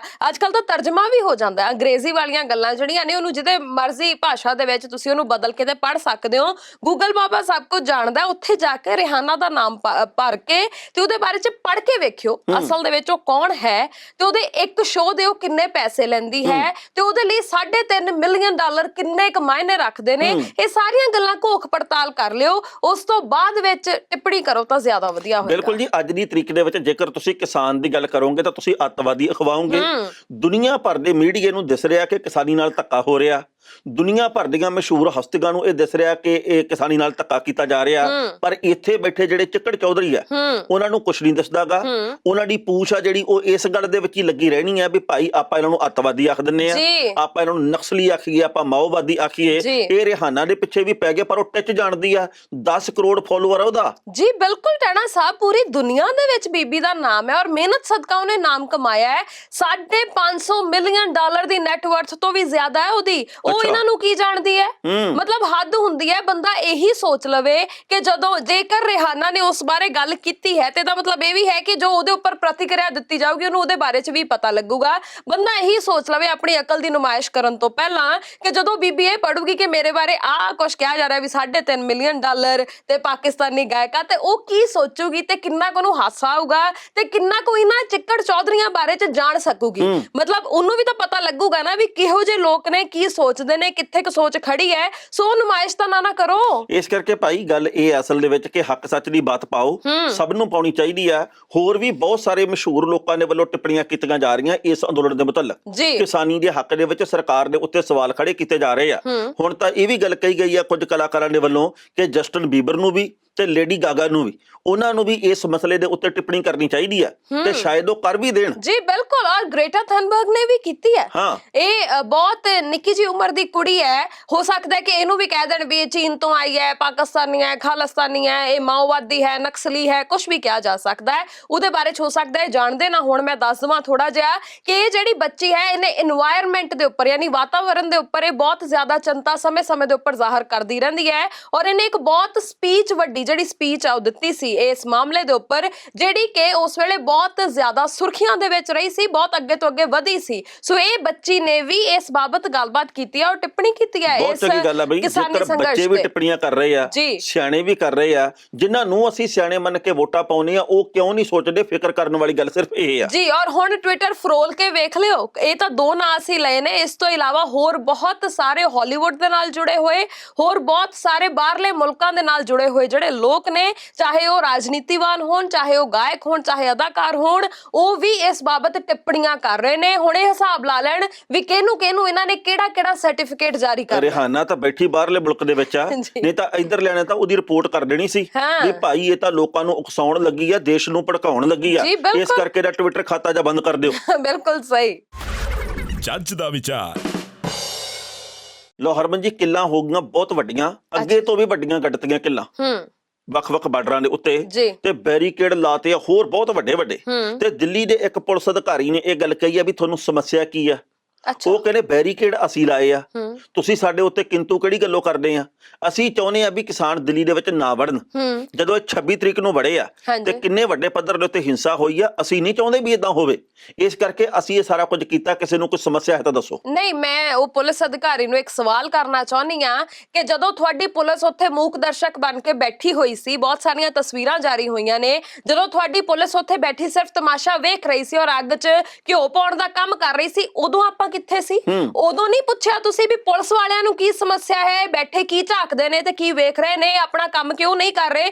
ਜਦੋਂ ਉੱਥੇ ਸ਼ਾਂਤੀ ਨਾਲ ਬੈਠੇ ਹੋਏ ਲੋਕਾਂ ਦੇ ਉੱਪਰ ਪੱਥਰਬਾਜ਼ੀ ਹੋ ਰਹੀ ਸੀ, ਉਦੋਂ ਨਹੀਂ ਆਪਾਂ ਪੁਲਿਸ ਵਾਲਿਆਂ ਨੂੰ ਪੁੱਛਿਆ ਵੀ ਭਾਈ ਤੁਹਾਨੂੰ ਇੱਥੇ ਕਿਉਂ ਖੜਾ ਕੀਤਾ? ਤੁਸੀਂ ਸਿਰਫ ਦੇਖ ਰਹੇ ਹੋ ਤਮਾਸ਼ਾ ਤੇ ਲੋਕਾਂ ਵੱਲ ਨੂੰ ਪੱਥਰ ਸਿੱਟੇ ਜਾ ਰਹੇ ਨੇ, ਕਿਸਾਨਾਂ ਵੱਲ ਨੂੰ, ਤੇ ਤੁਸੀਂ ਇਹਦਾ ਵਿਰੋਧ ਕਿਉਂ ਨਹੀਂ ਕਰ ਰਹੇ? ਉਦੋਂ ਆਪਾਂ ਕਿੱਥੇ ਸੀ? ਦਿੱਲੀ ਦੀਆਂ ਵੱਖ-ਵੱਖ ਹੱਦਾਂ ਦੇ ਉੱਤੇ ਲੱਗੇ ਹੋਏ ਬੈਰੀਕੇਡ ਵੇਖ ਕੇ, ਪੱਟੇ ਹੋਏ ਟੋਏ ਦੇਖ ਕੇ, ਲੱਗ ਰਹੀ ਕੰਡਿਆਲੀ ਤਾਰ ਦੇਖ ਕੇ, ਮਿੱਟੀ ਦੇ ਭਰੇ ਟਿੱਪਰ ਖੜੇ ਦੇਖ ਕੇ, ਉੱਥੇ ਬਹੁਤ ਵੱਡੇ ਪੱਧਰ ਉੱਤੇ ਕੰਧਾਂ ਕੱਢੀਆਂ ਜਾ ਰਹੀਆਂ ਉਹਨਾਂ ਨੂੰ ਦੇਖ ਕੇ, ਲਾਏ ਜਾ ਰਹੇ ਪੱਥਰਾਂ ਨੂੰ ਵੇਖ ਕੇ ਇਉਂ ਲੱਗਦਾ ਵੀ ਇਹ ਨਾ ਭਵਿੱਖ ਦੇ ਵਿੱਚ ਇਹ ਵੀ ਗੱਲ ਕਹਿਣਗੇ ਵੀ ਦਿੱਲੀ ਦੀਆਂ ਹੱਦਾਂ ਦੇ ਉੱਤੇ ਪਾਕਿਸਤਾਨੀ ਆ ਕੇ ਬਹਿ ਗਏ, ਇਹ ਜੀ ਪਾਕਿਸਤਾਨ ਨੂੰ ਰੋਕਣ ਦੇ ਲਈ ਅਸੀਂ ਕੁਝ ਕਰ ਰਹੇ ਹਾਂ ਜੀ। ਸੋ ਕੱਲ ਨੂੰ ਹੋ ਸਕਦਾ ਇੰਨਾ ਕਿ ਸਾਨੂੰ ਚੀਨੀ ਵੀ ਕਹਿ ਦੇਣ, ਇਹ ਕਹਿ ਦੇਣ ਵੀ ਪਾਕਿਸਤਾਨੀ ਇੱਥੇ ਆ ਕੇ ਬੈਠੇ ਆ, ਇਹ ਨਾ ਅੰਦਰ ਵੜ ਜਾਣ। ਪਰ ਦੁੱਖ ਹੁੰਦਾ ਇਹਨਾਂ ਗੱਲਾਂ ਦੇ ਉੱਤੇ ਵੀ ਕਿਸਾਨ ਜਿਹੜਾ ਕਿ ਵੋਟਾਂ ਪਾਉਂਦਾ ਰਿਹਾ, ਇਹ ਕਹਿੰਦੇ ਵੀ 117 ਦੀਆਂ 117 ਸੀਟਾਂ ਅਸੀਂ ਪੰਜਾਬ ਦੇ ਵਿੱਚੋਂ ਜਿੱਤ ਲਈਆਂ। ਪਰ ਇਸ ਵਕਤ ਹਾਲਾਤ ਕੀ ਆ? ਜੇਕਰ ਕਿਸਾਨ ਤੁਹਾਡੇ ਹੱਕ ਦੇ ਵਿੱਚ ਨਾ ਰਿਹਾ ਤਾਂ ਫਿਰ ਤੁਹਾਨੂੰ ਪੁੱਛਣਾ ਕਿਨੇ, ਬੇਰਾਂ ਵਟੇ ਨਹੀਂ ਛੱਡਣਾ ਕਿਸੇ ਨੇ। ਨਹੀਂ ਇਹ ਤਾਂ ਚਲੋ ਪਾਕਿਸਤਾਨੀ ਹੋਣਗੇ, ਜੋ ਵੀ ਹੋਣਗੇ, ਜੋ ਤੁਸੀਂ ਇਹਨਾਂ ਨੂੰ ਤਗਮੇ ਦੇਣੇ ਨੇ ਉਹ ਦਿਓ, ਪਰ ਜਿਹੜੇ ਆਪਣੇ ਰਿਸ਼ਤੇਦਾਰ ਉਧਰ ਅਰੁਣਾਚਲ ਪ੍ਰਦੇਸ਼ ਦੇ ਵਿੱਚ 4.5 ਕਿਲੋਮੀਟਰ ਤੋਂ ਵੀ ਅੰਦਰ ਆ ਕੇ ਤੇ ਆਪਣਾ ਪਿੰਡ ਵਸਾਈ ਬੈਠੇ ਨੇ, ਉਹ ਆਪਣੇ ਭੂਆ ਫੁੱਫੜ ਲੱਗਦੇ ਨੇ, ਉਹਨਾਂ ਦੇ ਬਾਰੇ 'ਚ ਕੋਈ ਬੈਰੀਕੇਟਿੰਗ ਨਹੀਂ, ਕੋਈ ਕਿੱਲਾ ਨਹੀਂ, ਉਹਨਾਂ ਨੂੰ ਰੋਕਣ ਦਾ ਕੋਈ ਤਰੀਕਾ ਨਹੀਂ, ਉਹਨਾਂ ਦੇ ਬਾਰੇ ਸਾਨੂੰ ਪਤਾ ਵੀ ਨਹੀਂ ਕਿ ਉਹ ਕਦੋਂ ਸਾਡੇ ਮੁਲਕ ਦੇ ਵਿੱਚ ਆ ਕੇ ਤੇ ਆਪਣਾ ਪਿੰਡ ਵੀ ਵਸਾ ਲਿਆ ਉਹਨਾਂ ਨੇ, 100 ਤੋਂ ਵੱਧ ਜਿਹੜੇ ਘਰ ਆ ਉਹ ਵੀ ਬਣਾ ਲਏ, ਉਧਰ ਕੋਈ ਜਾਣਕਾਰੀ ਨਹੀਂ। ਆ ਤੁਹਾਨੂੰ ਆਪਣੇ ਮੁਲਕ ਦੇ ਲੋਕ ਜਿਹੜੇ ਇਹਨਾਂ ਤੋਂ ਖਤਰਾ ਲੱਗ ਰਿਹਾ। ਲੱਖ ਕੋਸ਼ਿਸ਼ਾਂ ਕਰਨ ਦੇ ਬਾਵਜੂਦ ਇਸ ਵਕਤ ਸਿੰਘੂ ਟਿੱਕਰੀ ਤੇ ਗਾਜ਼ੀਪੁਰ ਦੇ ਬਾਰਡਰ ਦੇ ਉੱਤੇ ਵੱਡੀ ਗਿਣਤੀ ਦੇ ਵਿੱਚ ਇਕੱਠ ਹੈ ਜੀ। ਲੱਖ ਕੋਸ਼ਿਸ਼ਾਂ ਕਰਨ ਦੇ ਬਾਵਜੂਦ ਲੋਕ ਵਹੀਰਾਂ ਘੱਤ ਕੇ ਵੱਖ-ਵੱਖ ਬਾਰਡਰਾਂ ਦੇ ਵੱਲ ਜਾ ਰਹੇ ਆ। ਪਰ ਇੱਕ ਬੇਨਤੀ ਆ ਸਭ ਨੂੰ ਹੱਥ ਜੋੜ ਕੇ ਵੀ ਇੱਕ ਦੂਜੇ ਦੇ ਪ੍ਰਤੀ ਹੁਣ ਨਫ਼ਰਤ ਵਾਲੀਆਂ ਟਿੱਪਣੀਆਂ ਕਰਨੀਆਂ ਬੰਦ ਕਰੋ। ਜਦੋਂ ਮੈਂ ਫੇਸਬੁੱਕ ਨੂੰ ਵੇਖਦਾ ਨਾ, ਮੈਨੂੰ ਦੁੱਖ ਹੁੰਦਾ ਨਿੱਜੀ ਤੌਰ ਦੇ ਉੱਤੇ। ਹਾਲਾਂਕਿ ਮੈਂ ਕਦੇ ਨਹੀਂ ਕਹਿੰਦਾ ਵੀ ਫਲਾਣਾ ਗੱਦਾਰ ਆ, ਫਲਾਣਾ ਬਹੁਤ ਚੰਗਾ, ਫਲਾਣਾ ਇਉਂ ਆ, ਫਲਾਣਾ ਇਉਂ ਆ। ਜਦੋਂ ਅਸੀਂ ਇਦਾਂ ਦੀਆਂ ਗੱਲਾਂ ਕਰਦੇ ਆ, ਉਹਦੇ ਨਾਲ ਕਿਹੜਾ ਸੰਘਰਸ਼ ਮਜ਼ਬੂਤ ਹੁੰਦਾ? ਉਹਦੇ ਨਾਲ ਵੀ ਇਹੋ ਜਿਹੀਆਂ ਟਿੱਪਣੀਆਂ ਕਰਨ ਦੇ ਨਾਲ ਕਮਜ਼ੋਰ ਹੀ ਪੈਂਦਾ। ਤੇ ਜੇ ਆਪਾਂ ਇਹ ਚਾਹੁੰਦੇ ਵੀ ਭਾਈ ਕਮਜ਼ੋਰ ਹੋ ਜੇ, ਮੈਂ ਕਹਾਂ ਜੀ ਕਿ ਫਲਾਣਾ ਬਹੁਤ ਚੰਗਾ, ਕੀ ਪਤਾ ਕੱਲ ਨੂੰ ਉਹਨੇ ਕੀ ਕਰ ਦੇਣਾ। ਮੈਂ ਕਹਾਂ ਫਲਾਣਾ ਬਹੁਤ ਮਾੜਾ, ਤੇ ਮੈਂ ਕਿਵੇਂ ਮਾੜਾ ਕਹਿ ਸਕਦਾ ਜਦੋਂ ਸ਼ੁਰੂਆਤ ਉਹਨਾਂ ਨੇ ਕੀਤੀ ਹੈ। ਸੋ ਇਸ ਕਰਕੇ ਲੋੜ ਇਸ ਵਕਤ ਏਕਤਾ ਦੀ ਆ, ਇਸ ਵਕਤ ਵਿਦਵਤਾ ਘੱਟ ਝਾੜੀ ਜਾਵੇ, ਇਸ ਵਕਤ ਆਪਾਂ ਸਾਰਿਆਂ ਨੂੰ ਇੱਕ ਹੋਣ ਦੀ ਗੱਲ ਕਹੀਏ। ਇਸ ਵਕਤ ਨਾ ਤਾਂ ਕਿਸਾਨ ਆਗੂ ਕਿਸੇ ਦੇ ਬਾਬਤ ਗਲਤ ਟਿੱਪਣੀ ਕਰਨ, ਨਾ ਕੋਈ ਬਾਹਰਲਾ ਐਵੇਂ ਆ ਕੇ ਇਹਨਾਂ ਦੇ ਉੱਤੇ ਟਿੱਪਣੀ ਕਰੀ ਜਾਵੇ। ਲੋੜ ਇਸ ਵਕਤ ਸੰਜਮ ਦੇ ਨਾਲ, ਸੁਹਿਰਦਤਾ ਦੇ ਨਾਲ ਤੇ ਬੌਧਿਕ ਪੱਖੋਂ ਉੱਚੀ ਤੇ ਸੁੱਚੀ ਮਿਸਾਲ ਪੈਦਾ ਕਰਨ ਦੀ ਹੈ। ਬਿਲਕੁਲ ਸਹੀ ਗੱਲ ਹੈ। ਔਰ ਨਾਲ ਦੀ ਨਾਲ ਇੱਕ ਚੀਜ਼ ਹੋਰ ਟਾਣਾ ਸਾਹਿਬ ਮੈਂ ਜਾਣਨਾ ਚਾਹੁੰਦੀ ਆ ਵੀ ਜਿਹੜੇ ਇੱਥੇ ਬੈਰੀਕੇਡਸ ਲਗਾਏ ਜਾ ਰਹੇ ਨੇ, ਸੜਕਾਂ ਪੁੱਟੀਆਂ ਜਾ ਰਹੀਆਂ ਨੇ, ਲੈਂਟਰ ਪਾਏ ਜਾ ਰਹੇ ਨੇ, ਮਜ਼ਬੂਤੀ ਦਿਖਾਈ ਜਾ ਰਹੀ ਹੈ, ਸਥਾਈ ਕੰਧਾਂ ਖੜੀਆਂ ਕੀਤੀਆਂ ਜਾ ਰਹੀਆਂ ਨੇ, ਇਹ ਸਾਰਾ ਕੁਝ ਕੀ ਜੇਬ ਦੇ ਵਿੱਚੋਂ ਹੋ ਰਿਹਾ? ਇਹ ਸਾਡਾ ਤੁਹਾਡਾ ਇਨਕਮ ਟੈਕਸ ਦਾ ਪੈਸਾ ਹੈ, ਅਸੀਂ ਕਰ ਦਿੰਨੇ ਆ, ਅਸੀਂ ਇਹ ਇਨਕਮ ਟੈਕਸ ਪੇ ਕਰਦੇ ਆ। ਉਹ ਪੈਸਾ ਹੈ ਜਿਹੜਾ ਇਸ ਤਰੀਕੇ ਦੇ ਨਾਲ ਵਰਤਿਆ ਜਾ ਰਿਹਾ ਹੈ, ਤੇ ਇਹ ਉਹਨਾਂ ਲੋਕਾਂ ਦਾ ਵੀ ਪੈਸਾ ਇਹਦੇ ਹੋਏਗਾ ਜਿਹੜੇ ਲੋਕ ਇਸ ਵੇਲੇ ਕਿਸਾਨੀ ਸੰਘਰਸ਼ ਦੇ ਹੱਕ ਦੇ ਵਿੱਚ ਖੜੇ ਨੇ। ਸੋ ਇਹ ਪੈਸਾ ਇਸ ਤਰੀਕੇ ਨਾਲ ਖਰਚਣ ਦਾ ਕਿਸੇ ਨੂੰ ਕੋਈ ਅਧਿਕਾਰ ਨਹੀਂ ਹੈ। ਹਰਮਨ ਜੀ, ਸੁਪਰੀਮ ਕੋਰਟ ਦੇ ਵਿੱਚ ਨਾ ਅੱਜ ਸਵੇਰ ਦੇ ਵੇਲੇ ਇੱਕ ਸੁਣਵਾਈ ਹੋਈ ਹੈ ਜੀ, ਕਿਉਂਕਿ ਪਟੀਸ਼ਨਾਂ ਪਾਈਆਂ ਗਈਆਂ ਸੀ ਕਈ, ਤੇ ਇੱਕ ਪਟੀਸ਼ਨ ਦੇ ਵਿੱਚ ਇਹ ਗੱਲ ਕਹੀ ਗਈ ਸੀ ਕਿ ਜਿਹੜੀ ਇਹ 26 ਤਰੀਕ ਦੀ ਹਿੰਸਾ ਹੋਈ ਹੈ ਉਹਦੇ ਬਾਬਤ ਹਾਈ ਕੋਰਟ ਦੇ ਸਾਬਕਾ ਜੱਜ ਸਾਹਿਬਾਨ ਦੀ ਇੱਕ ਕਮੇਟੀ ਬਣਾ ਕੇ ਪੜਤਾਲ ਕਰਾਈ ਜਾਵੇ। ਪਰ ਸੁਪਰੀਮ ਕੋਰਟ ਦੇ ਮੁੱਖ ਜੱਜ ਦੇ ਵੱਲੋਂ, ਚੀਫ ਜਸਟਿਸ ਦੇ ਵੱਲੋਂ ਕਾਟਾ ਫੇਰ ਦਿੱਤਾ ਗਿਆ। ਉਹਨਾਂ ਨੇ ਕਿਹਾ ਜੀ ਕਿ ਕੇਂਦਰ ਦੀ ਸਰਕਾਰ ਜੋ ਕਰ ਰਹੀ ਹੈ ਉਹ ਬਿਲਕੁਲ ਠੀਕ ਕਰ ਰਹੀ ਹੈ। ਪ੍ਰਧਾਨ ਮੰਤਰੀ ਨੇ ਜੋ ਕੀਤਾ, ਜੋ ਬਿਆਨ ਦਿੱਤਾ, ਜੋ ਉਹਨਾਂ ਨੇ ਇਸ ਵਕਤ ਟਿੱਪਣੀ ਕੀਤੀ, ਉਹ ਆਪਣੀ ਥਾਂ ਤੇ ਸਹੀ ਆ। ਫਿਰ ਇੱਕ ਪਟੀਸ਼ਨ ਹੋਰ ਸੀਗੀ ਕਿ ਮੀਡੀਆ ਜਿਹੜਾ ਇਸ ਵਕਤ ਗੋਦੀ ਮੀਡੀਆ, ਉਹ ਕਿਸਾਨਾਂ ਨੂੰ ਲਗਾਤਾਰ ਅੱਤਵਾਦੀ ਖਾਲਿਸਤਾਨੀ ਇਦਾਂ ਹੀ ਕਹੀ ਜਾਂਦਾ। ਜੇਕਰ ਇਹਨਾਂ ਦੇ ਕੋਲੇ ਕੋਈ ਸਬੂਤ ਨਹੀਂ ਤਾਂ ਫਿਰ ਇਹਨਾਂ ਦੇ ਬੋਲਣ ਦੇ ਉੱਤੇ ਪਾਬੰਦੀ ਲਾਈ ਜਾਵੇ, ਇਦਾਂ ਨਫ਼ਰਤ ਨਹੀਂ ਫੈਲਾਉਣੀ ਚਾਹੀਦੀ। ਇਸ ਪਟੀਸ਼ਨ ਦੇ ਉੱਤੇ ਵੀ ਕਾਟਾ ਫੇਰ ਦਿੱਤਾ ਗਿਆ। ਮਤਲਬ ਇਹ ਹੈ ਵੀ ਕਿਸਾਨਾਂ ਨੂੰ ਜਿਹੜੇ ਲੋਕ ਅੱਤਵਾਦੀ ਕਹਿੰਦੇ ਮੀਡੀਆ ਦੇ ਅੰਗ, ਉਹਨਾਂ ਨੂੰ ਖੁੱਲੀ ਛੁੱਟੀ ਮਿਲ ਗਈ ਹੈ ਵੀ ਤੁਹਾਨੂੰ ਜਿਵੇਂ ਠੀਕ ਲੱਗਦਾ ਹੋਵੇ ਕਹੀ ਚੱਲੋ। ਤੇ ਜਿਹੜੇ ਲੋਕ ਵਾਕਈ ਕਿਸਾਨਾਂ ਦੇ ਹੱਕ ਦੀ, ਸੱਚ ਦੀ ਗੱਲ ਕਰ ਰਹੇ ਨੇ, ਜਿਹੜੇ ਵਾਕਈ ਕਿਸਾਨਾਂ ਦਾ ਸੁਨੇਹਾ ਪੂਰੀ ਦੁਨੀਆ ਦੇ ਵਿੱਚ ਪਹੁੰਚਾਉਣਾ ਚਾਹੁੰਦੇ ਨੇ, ਉਹਨਾਂ ਦੀ ਐਂਟਰੀ ਤੇ ਬੈਨ ਲਗਾਇਆ ਹੋਇਆ ਉੱਥੇ ਪੁਲਿਸ ਨੇ। ਬਿਲਕੁਲ ਜੀ, ਇੱਕ ਤਾਜ਼ਾ ਜਾਣਕਾਰੀ ਇਹ ਆ ਵੀ ਵੱਖ-ਵੱਖ ਬਾਰਡਰਾਂ ਦੇ ਉੱਤੇ ਪੱਤਰਕਾਰਾਂ ਦੀ ਐਂਟਰੀ ਦੇ ਉੱਤੇ, ਦਾਖਲੇ ਦੇ ਉੱਤੇ ਪਾਬੰਦੀ ਲੱਗ ਰਹੀ ਹੈ ਤੇ ਹਾਲੇ ਹੋਰ ਲੱਗਣ ਦੀ ਸੰਭਾਵਨਾ। ਇਸ ਕਰਕੇ ਜਿਹੜੇ ਮੀਡੀਆ ਦੇ ਵਿਸ਼ੇਸ਼ ਅੰਗ ਆ, ਕਿਉਂਕਿ ਮੈਂ ਕੱਲ ਇੱਕ ਰਿਪੋਰਟ ਦੇਖੀ ਰਵੀਸ਼ ਕੁਮਾਰ ਹੋਰਾਂ ਦੀ ਤਾਜ਼ਾ ਰਿਪੋਰਟ, ਉਹਨਾਂ ਨੇ ਕਿਹਾ ਕਿ ਜਿਹੜੀ ਅਸੀਂ ਰਿਪੋਰਟ ਪੇਸ਼ ਕਰਨ ਲੱਗੇ ਆ, ਇਹ ਰਿਪੋਰਟ ਆ ਜਿਹੜੀ ਜਿੱਥੇ ਤਿਆਰ ਕੀਤੀ ਆ, ਜਿੱਥੇ ਫਿਲਮਾਈ ਗਈ ਹੈ ਵੀਡੀਓ, ਇਹ 15-18 ਕਿਲੋਮੀਟਰ ਦੂਰ ਜਾ ਕੇ ਸਾਨੂੰ ਭੇਜੀ ਗਈ ਆ। ਉਹਦਾ ਕਾਰਨ ਇਹ ਹੈ ਵੀ ਉੱਥੇ ਤਾਂ ਨੈਟ ਹੀ ਨਹੀਂ ਚੱਲਦਾਗਾ। ਜੀ ਬਿਲਕੁਲ, ਨੈਟ ਚੱਲਦਾ ਨਹੀਂਗਾ, ਬਿਜਲੀ ਪਾਣੀ ਦੀਆਂ ਸਹੂਲਤਾਂ ਅਸੀਂ ਕੱਟੀ ਜਾਂਦੇ ਆ। ਸਭ ਵੱਖ-ਵੱਖ ਥਾਵਾਂ ਤੋਂ ਬਿਜਲੀ ਦੇ ਕਨੈਕਸ਼ਨ ਕੱਟ ਦਿੱਤੇ ਗਏ ਆ। ਹੁਣ ਜਿਹੜੇ ਉੱਥੇ ਲੰਗਰ ਲਾਈ ਬੈਠੇ ਆ, ਕਈਆਂ ਨੇ ਸਿਰਫ ਜਨਰੇਟਰਾਂ ਦੇ ਸਹਾਰੇ ਕੰਮ ਕਰਨਾ ਸ਼ੁਰੂ ਕੀਤਾ। ਸੋ ਕੇਂਦਰ ਦੀ ਸਰਕਾਰ ਦੇ ਵੱਲੋਂ, ਦਿੱਲੀ ਦੀ ਪੁਲਿਸ ਦੇ ਵੱਲੋਂ, ਉੱਥੋਂ ਦੇ ਪ੍ਰਸ਼ਾਸਨ ਦੇ ਵੱਲੋਂ ਕਸਰ ਕੋਈ ਨਹੀਂ ਛੱਡੀ ਜਾ ਰਹੀ ਵੀ ਅਸੀਂ ਕਿਸਾਨਾਂ ਨੂੰ ਖੱਜਲ ਕਰੀਏ। ਦੇਖੋ ਗੱਲ ਇਹ ਹੈ ਟਾਣਾ ਸਾਹਿਬ ਕਿ ਜਦੋਂ ਅਸੀਂ ਇਹ ਕਹਿੰਦੇ ਆ ਕਿ ਭਾਰਤ ਦੇ ਸਾਰੇ ਬਸ਼ਿੰਦੇ ਬਰਾਬਰ ਨੇ, ਅਸੀਂ ਨਾਗਰਿਕ ਆ ਇਸ ਮੁਲਕ ਦੇ ਤੇ ਹਰੇਕ ਨੂੰ ਇੱਕੋ ਜਿਹੇ ਅਧਿਕਾਰ ਮਿਲੇ ਹੋਏ ਨੇ ਇਸ ਮੁਲਕ ਦੇ ਵਿੱਚ, ਤੇ ਫਿਰ ਅਸੀਂ ਕਿਸੇ ਦੇ ਅਧਿਕਾਰਾਂ ਦੇ ਉੱਪਰ ਕਾਂਟਾ ਕਿਵੇਂ ਫੇਰ ਸਕਦੇ ਆ, ਅਸੀਂ ਕਿਸੇ ਦੇ ਅਧਿਕਾਰ ਜਿਹੜੇ ਆ ਉਹਨਾਂ ਨੂੰ ਕਿਵੇਂ ਰੋਕ ਸਕਦੇ ਆ? ਇਹ ਮੈਨੂੰ ਸਮਝ ਨਹੀਂ ਆਉਂਦੀ। ਕਿਸੇ ਦਾ ਪਾਣੀ ਬੰਦ ਕਰ ਦੋ, ਇਹ ਕੀ ਮਸਲੇ ਦਾ ਹੱਲ ਹੈ? ਦੇਖੋ ਤੋਮਰ ਸਾਹਿਬ ਨੂੰ ਸਵਾਲ ਕੀਤਾ ਕਿ ਜਿਹੜੇ ਇਸ ਵਕਤ ਕਿਸਾਨ ਅੰਦੋਲਨ ਦੇ ਵਿੱਚ ਸ਼ਹੀਦ ਹੋਏ ਆ ਕਿਸਾਨ, ਉਹਨਾਂ ਦੇ ਪਰਿਵਾਰਕ ਮੈਂਬਰਾਂ ਨੂੰ ਮੁਆਵਜ਼ਾ ਦਿਓਗੇ? ਉਹਨਾਂ ਨੇ ਦੋ ਟੋਕੇ ਗੱਲ ਕਹੀ ਹੈ ਲੋਕ ਸਭਾ ਦੇ ਵਿੱਚ, ਕਹਿੰਦੇ ਬਿਲਕੁਲ ਗਲਤ, ਅਸੀਂ ਕੋਈ ਮੁਆਵਜ਼ਾ ਨਹੀਂ ਦੇਣਾਗਾ, ਕਿਉਂਕਿ ਅਸੀਂ ਵਾਰ-ਵਾਰ ਇਹ ਗੱਲ ਕਹਿ ਚੁੱਕੇ ਆ ਕਿ ਔਰਤਾਂ, ਬੱਚੇ ਤੇ ਬਜ਼ੁਰਗ ਆਪੋ ਆਪਣੇ ਘਰਾਂ ਨੂੰ ਵਾਪਸ ਪਰਤ ਜੋ। ਇਸ ਕਰਕੇ ਅਸੀਂ ਕੋਈ ਪੈਸਾ ਟਕਾ, ਕੋਈ ਮਦਦ ਨਹੀਂ ਕਰਨੀ। ਪਰ ਜਿਹੜੇ ਲੋਕ ਸ਼ਹੀਦ ਹੋਏ ਨੇ ਉਹਦੇ ਚ ਕੱਲੀਆਂ ਔਰਤਾਂ, ਬੱਚੇ ਜਾਂ ਬਜ਼ੁਰਗ ਨਹੀਂ ਹੈ, ਉਹਦੇ ਚ ਨੌਜਵਾਨ ਮੁੰਡੇ ਵੀ ਸ਼ਹੀਦੀਆਂ ਪ੍ਰਾਪਤ ਕਰ ਚੁੱਕੇ ਨੇ, ਤੇ ਉਹਨਾਂ ਬਾਰੇ ਚ ਫਿਰ ਸਰਕਾਰਾਂ ਦਾ ਕੀ ਵਿਚਾਰ ਹੈ? ਉਹਨਾਂ ਦੇ ਲਈ ਤਾਂ ਸਾਡੀ ਸਰਕਾਰ ਦਾ ਸ਼ਹੀਦੀ ਦਾ ਮਾਇਨਾ ਹੀ ਹੋਰ ਆ। ਸਾਡੀ ਸਰਕਾਰ ਦੀ ਸ਼ਹੀਦੀ ਦੀ ਤਾਂ ਡੈਫੀਨੇਸ਼ਨ ਹੀ ਹੋਰ ਆ। ਬਿਲਕੁਲ ਸਹੀ ਗੱਲ। ਸੋ ਇਸ ਕਰਕੇ ਭਾਈ ਲੋੜ ਇਸ ਵਕਤ ਇਸ ਗੱਲ ਦੀ ਆ ਕਿ ਬਹੁਤੀ ਝਾਕ ਨਾ ਰੱਖੀ ਜਾਵੇ। ਕੱਲ ਕਿਸਾਨ ਸੰਯੁਕਤ ਮੋਰਚਾ ਜਿਹੜਾ, ਉਹਦੇ ਵੱਲੋਂ ਇੱਕ ਮਹੱਤਵਪੂਰਨ ਮੀਟਿੰਗ ਕੀਤੀ ਗਈ ਆ। ਉਹਦੇ ਵਿੱਚ ਗੱਲ ਇਹ ਕਹੀ ਗਈ ਆ ਕਿ ਨਾਲੇ ਤਾਂ ਜ਼ਿਆਰਤੀਆਂ ਕਰਵਾਓ ਤੇ ਨਾਲੇ ਮੀਟਿੰਗ ਵਾਸਤੇ ਜਾਓ, ਇਹ ਦੋਨੋਂ ਗੱਲਾਂ ਬਰਾਬਰ ਨਹੀਂ ਹੋਣੀਆਂ। ਬਿਲਕੁਲ ਸਹੀ। ਜੇਕਰ ਕੇਂਦਰ ਦੀ ਸਰਕਾਰ ਚਾਹੁੰਦੀ ਆ, ਹਾਲਾਂਕਿ ਉਹਨੇ ਇਹ ਗੱਲ ਕਹੀ ਨਹੀਂ ਹਾਲੇ ਸਰਕਾਰ ਨੇ ਵੀ ਕਿੰਨੀ ਤਰੀਕ ਨੂੰ ਮੀਟਿੰਗ ਕਰਨੀ ਆ, ਪਰ ਕਿਸਾਨਾਂ ਨੇ ਇਹ ਗੱਲ ਕਹੀ ਆ ਵੀ ਜੇਕਰ ਤੁਸੀਂ ਚਾਹੁੰਦੇ ਹੋ ਕਿ ਆਪਾਂ ਗੱਲਬਾਤ ਅੱਗੇ ਵਧਾਈਏ, ਪਹਿਲਾਂ ਜਿਨ੍ਹਾਂ ਦੇ ਉੱਤੇ ਪਰਚੇ ਦਰਜ ਹੋਏ ਆ ਇਹ ਸਾਰੇ ਰੱਦ ਕੀਤੇ ਜਾਣ। ਦੂਜੀ ਗੱਲ ਇਹ ਆ ਕਿ ਇੰਟਰਨੈਟ ਦੀ ਸੇਵਾ ਬਹਾਲ ਕੀਤੀ ਜਾਵੇ। ਤੀਜੀ ਗੱਲ ਇਹ ਆ ਕਿ ਪੁਲਿਸ ਦਾ ਅਤਿਆਚਾਰ ਬੰਦ ਹੋਵੇ ਤੇ ਆਲੇ ਦੁਆਲੇ ਕਿਲੇਬੰਦੀ ਕਰਨੀ ਬੰਦ ਹੋਵੇ। ਇਦਾਂ ਤੁਸੀਂ ਪ੍ਰਭਾਵ ਕੀ ਸਿਰਜਣਾ ਚਾਹੁੰਦੇ ਆ? ਬਿਲਕੁਲ ਸਹੀ। ਜੱਜ ਦਾ ਵਿਚਾਰ। ਤੇ ਹੁਣ ਅਗਲੀਆਂ ਖਬਰਾਂ ਵੱਲ ਵਧੀਏ। ਬਿਲਕੁਲ ਹਰਮਨ ਜੀ, ਇੱਕ ਨਾ ਜੱਗੀ ਦੇ ਬਾਰੇ ਖਬਰ ਆਈ ਆ ਜੀ। ਜੱਗੀ ਬਾਬਾ, ਸ਼ਾਇਦ ਸਾਡੇ ਦਰਸ਼ਕ ਚੰਗੀ ਤਰ੍ਹਾਂ ਜਾਣਦੇ ਹੀ ਹੋਣਗੇ ਵੀ ਜੱਗੀ ਬਾਬਾ ਕੌਣ ਆ। ਜਗਤਾਰ ਸਿੰਘ ਨਾਂ ਦਾ ਉਹ ਨੌਜਵਾਨ ਜਿਹੜਾ ਕਿ ਭੰਦੇਰ ਪਿੰਡ ਦਾ ਰਹਿਣ ਵਾਲਾ, ਜਿਹੜਾ ਕਿ ਬੇਹੱਦ ਗਰੀਬ ਘਰ ਦੇ ਵਿੱਚੋਂ ਆ, ਜਿਹਦੀਆਂ ਤਸਵੀਰਾਂ ਬਹੁਤ ਵੱਡੇ ਪੱਧਰ ਦੇ ਉੱਤੇ ਵਾਇਰਲ ਹੋਈਆਂ। ਕਿਉਂਕਿ ਜਦੋਂ ਆਪਾਂ ਜਾਣਦੇ ਪੁਲਿਸ ਨੇ ਲਾਠੀ ਚਾਰਜ ਕੀਤਾ ਤਾਂ ਉਸ ਵਕਤ ਇਹਦੇ ਵੀ ਡਾਂਗਾ ਵੱਜੀਆਂ, ਇਹਨੂੰ ਵੀ ਦਰੜ ਦਿੱਤਾ ਗਿਆ ਤੇ ਇਹਦੇ ਸਿਰ ਦੇ ਵਿੱਚੋਂ ਵੀ ਖੂਨ ਵਗਿਆ ਤੇ ਆਪਾਂ ਦੇਖਿਆ ਵੀ ਵਾਲ ਖੁੱਲੇ ਆ ਤੇ ਨੌਜਵਾਨ ਦੇ ਮੂੰਹ ਦੇ ਉੱਤੋਂ ਦੀ ਖੂਨ ਵਗ ਰਿਹਾ ਤੇ ਇਹ ਤਸਵੀਰ ਬਹੁਤ ਵੱਡੇ ਪੱਧਰ ਦੇ ਉੱਤੇ ਵਾਇਰਲ ਹੋਈ ਆ। ਤੇ ਇਸ ਨੌਜਵਾਨ ਜੱਗੀ ਨੇ ਬੋਲੇ ਸੋ ਨਿਹਾਲ ਸਤਿ ਸ਼੍ਰੀ ਅਕਾਲ ਦੇ ਨਾਰੇ ਫੇਰ ਵੀ ਲਾਏ ਆ। ਉਹਨੇ ਇਹ ਗੱਲ ਕਹੀ ਆ ਕਿ ਅਸੀਂ ਨਿੱਠ ਕੇ ਲੜਦੇ ਸੀ, ਹਾਂ ਤੇ ਰਹਾਂਗੇ। ਤੇ ਦੋ ਤਸਵੀਰਾਂ ਐਤਕੀ ਇਸ ਅੰਦੋਲਨ ਦੇ ਵਿੱਚ ਹੁਣ ਤੱਕ ਸਭ ਤੋਂ ਵੱਧ ਵਾਇਰਲ ਹੋਈਆਂ। ਮੈਂ ਸੋਚਦਾ ਵੀ ਪਹਿਲੇ ਨੰਬਰ ਦੇ ਉੱਤੇ ਹੈਗੀ ਆ ਰਕੇਸ਼ ਟਕੈਤ ਦੇ ਅਥਰੂਆਂ ਵਾਲੀ ਵੀਡੀਓ, ਦੂਜੀ ਹੈਗੀ ਹੈ ਜੱਗੀ ਬਾਬੇ ਦੀ ਇਹ ਵੀਡੀਓ। ਪਰ ਹੁਣ ਜਦੋਂ ਦੇਸ਼ ਦੁਨੀਆ ਦੇ ਵਿੱਚ ਇਹ ਮੁੰਡੇ ਦੀ ਚਰਚਾ ਛਿੜੀ ਆ ਤਾਂ ਇਹਦੇ ਪਿੰਡ ਦੀ ਪੰਚਾਇਤ ਵੀ ਅੱਗੇ ਆਈ ਆ। ਪਿੰਡ ਦੀ ਪੰਚਾਇਤ ਨੇ ਜ਼ਮੀਨ ਦਿੱਤੀ ਆ ਆਪਣੇ ਕੋਲੋਂ ਵੀ ਇਹਨਾਂ ਨੂੰ ਇੱਥੇ ਘਰ ਬਣਾ ਕੇ ਦੇਣਾ। ਕੁਝ ਵੱਖ-ਵੱਖ ਪਾਰਟੀਆਂ ਦੇ ਆਗੂ ਆ ਜਿਹੜੇ ਕਿ ਇਸ ਟੱਬਰ ਦੀ ਘਰ ਬਣਾਉਣ ਦੇ ਵਿੱਚ ਮਦਦ ਵੀ ਕਰਨ ਲੱਗੇ ਆ ਤੇ ਇਹ ਮਦਦ ਹੋਣੀ ਵੀ ਚਾਹੀਦੀ ਆ। ਦੇਖੋ ਗੱਲ ਇਹ ਆ ਵੀ ਕੋਈ ਵੀ ਬੰਦਾ ਕਿਸੇ ਵੀ ਧਰਮ ਦਾ ਕਿਉਂ ਨਾ ਹੋਵੇ, ਜਿਹੜਾ ਮਨੁੱਖਤਾ ਦੀ, ਇਨਸਾਨੀਅਤ ਦੀ, ਹੱਕਾਂ ਦੀ ਤੇ ਫਰਜ਼ਾਂ ਦੀ ਗੱਲ ਕਰਦਾ, ਉਹਦੇ ਨਾਲ ਸਾਨੂੰ ਬਾਂਹ ਵੜ ਕੇ ਖੜਨਾ ਚਾਹੀਦਾ। ਤੇ ਵਿਨਰਜੀਤ ਸਿੰਘ ਹੋਰਾਂ ਦੇ ਵੱਲੋਂ ਵੀ ਗੱਲ ਕਹੀ ਗਈ ਹੈ, ਕਈ ਹੋਰਨਾਂ ਨੇ ਕਹੀ ਇਹ ਗੱਲ ਕਿ ਅਸੀਂ ਇਸ ਨੌਜਵਾਨ ਦਾ ਘਰ ਬਣਾ ਕੇ ਦੇਵਾਂਗੇ ਕਿਉਂਕਿ ਇਹਨੇ ਇੱਕ ਵੱਖਰੀ ਮਿਸਾਲ ਪੈਦਾ ਕੀਤੀ ਹੈ। ਇੰਨੀ ਚੜ੍ਹਦੀ ਕਲਾ ਦਾ ਪ੍ਰਤੀਕ ਬਣ ਕੇ ਆਇਆ ਮੁੰਡਾ। ਬਿਲਕੁਲ ਸਹੀ ਗੱਲ ਹੈ ਟਾਣਾ ਸਾਹਿਬ। ਦੇਖੋ ਜੋ ਕੁਝ ਵੀ ਉਸ ਦਿਨ ਹੋਇਆ ਉਹਨੇ ਸਾਰਿਆਂ ਦੇ ਹਿਰਦੇ ਬਲੂੰਦਰ ਕੇ ਰੱਖ ਦਿੱਤੇ।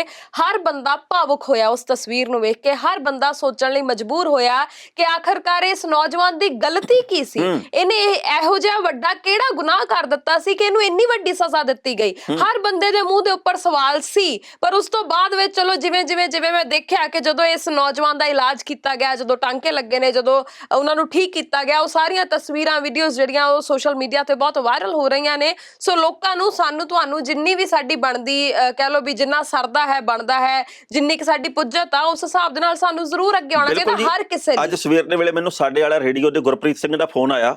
ਉਹ ਕਹਿੰਦੇ ਵੀ ਅਸੀਂ ਵੀ ਇਹ ਅਪੀਲ ਕਰਦੇ ਆ ਨਿਊਜ਼ੀਲੈਂਡ ਦੇ ਵਾਸੀਆਂ ਨੂੰ ਕਿ ਜਿਹੜੇ ਵੀ ਇਸ ਵਕਤ ਆਪਣੇ ਵਿਆਹਾਂ ਸ਼ਾਦੀਆਂ ਦੇ ਉੱਤੇ ਪੈਸੇ ਖਰਚਣ ਬਾਰੇ ਸੋਚ ਰਹੇ ਆ, ਕੋਈ ਹੋ ਸਕਦਾ ਪੰਜਾਬ ਦੇ ਵਿੱਚ ਬੈਠਾ ਹੋਇਆ ਸਾਡਾ ਭੈਣ ਵੀਰ ਕਬੱਡੀ ਕੱਪ ਕਰਵਾਉਣਾ ਚਾਹੁੰਦਾ ਹੋਵੇ, ਕੋਈ ਹੋ ਸਕਦਾ ਕਿਤੇ ਬਹੁਤ ਵੱਡਾ ਕੋਈ ਹੋਰ ਸਮਾਗਮ ਉਲੀਕੀ ਬੈਠਾ ਹੋਵੇ। ਜਿਹੜੇ ਅਸੀਂ ਉੱਥੇ ਪੈਸੇ ਲਾਉਣੇ ਆ, ਉੱਥੇ ਖਰਚਾ ਘਟਾ ਕੇ ਜਿਹੜੇ ਇਸ ਅੰਦੋਲਨ ਦੇ ਵਿੱਚ ਸ਼ਹੀਦ ਹੋ ਗਏ ਲੋਕ, ਉਹਨਾਂ ਦੇ ਪਰਿਵਾਰਕ ਮੈਂਬਰਾਂ ਦੀ ਆਰਥਿਕ ਮਦਦ ਦੇ ਲਈ ਉਹਦੇ ਵਿੱਚੋਂ ਪੈਸਾ ਕੱਢਿਆ ਜਾਵੇ। ਕਿਉਂਕਿ ਅਸੀਂ ਆਪਣੇ ਖੁਸ਼ੀਆਂ ਦੇ, ਅਸੀਂ ਆਪਣੇ ਬਾਕੀ ਵੱਖ-ਵੱਖ ਜਿਹੜੇ ਸਾਡੇ ਚਾਅ ਉਹਦੇ ਉੱਤੇ ਜਿਹੜੇ ਪੈਸੇ ਖਰਚ ਕਰਨੇ ਆ, ਉਹਦੇ ਵਿੱਚ ਜੇਕਰ ਅਸੀਂ ਅੱਧੀ ਕਟੌਤੀ ਕਰ ਲਈਏ ਤਾਂ ਕਈ ਟੱਬਰਾਂ ਦਾ ਭਲਾ ਹੋ ਸਕਦਾ। ਬਿਲਕੁਲ ਸਹੀ, ਬਹੁਤ ਸੋਹਣਾ ਉਪਰਾਲਾ ਹੈ ਔਰ ਹਰ ਇੱਕ ਨੂੰ ਅੱਗੇ ਆਉਣਾ ਚਾਹੀਦਾ ਹੈ।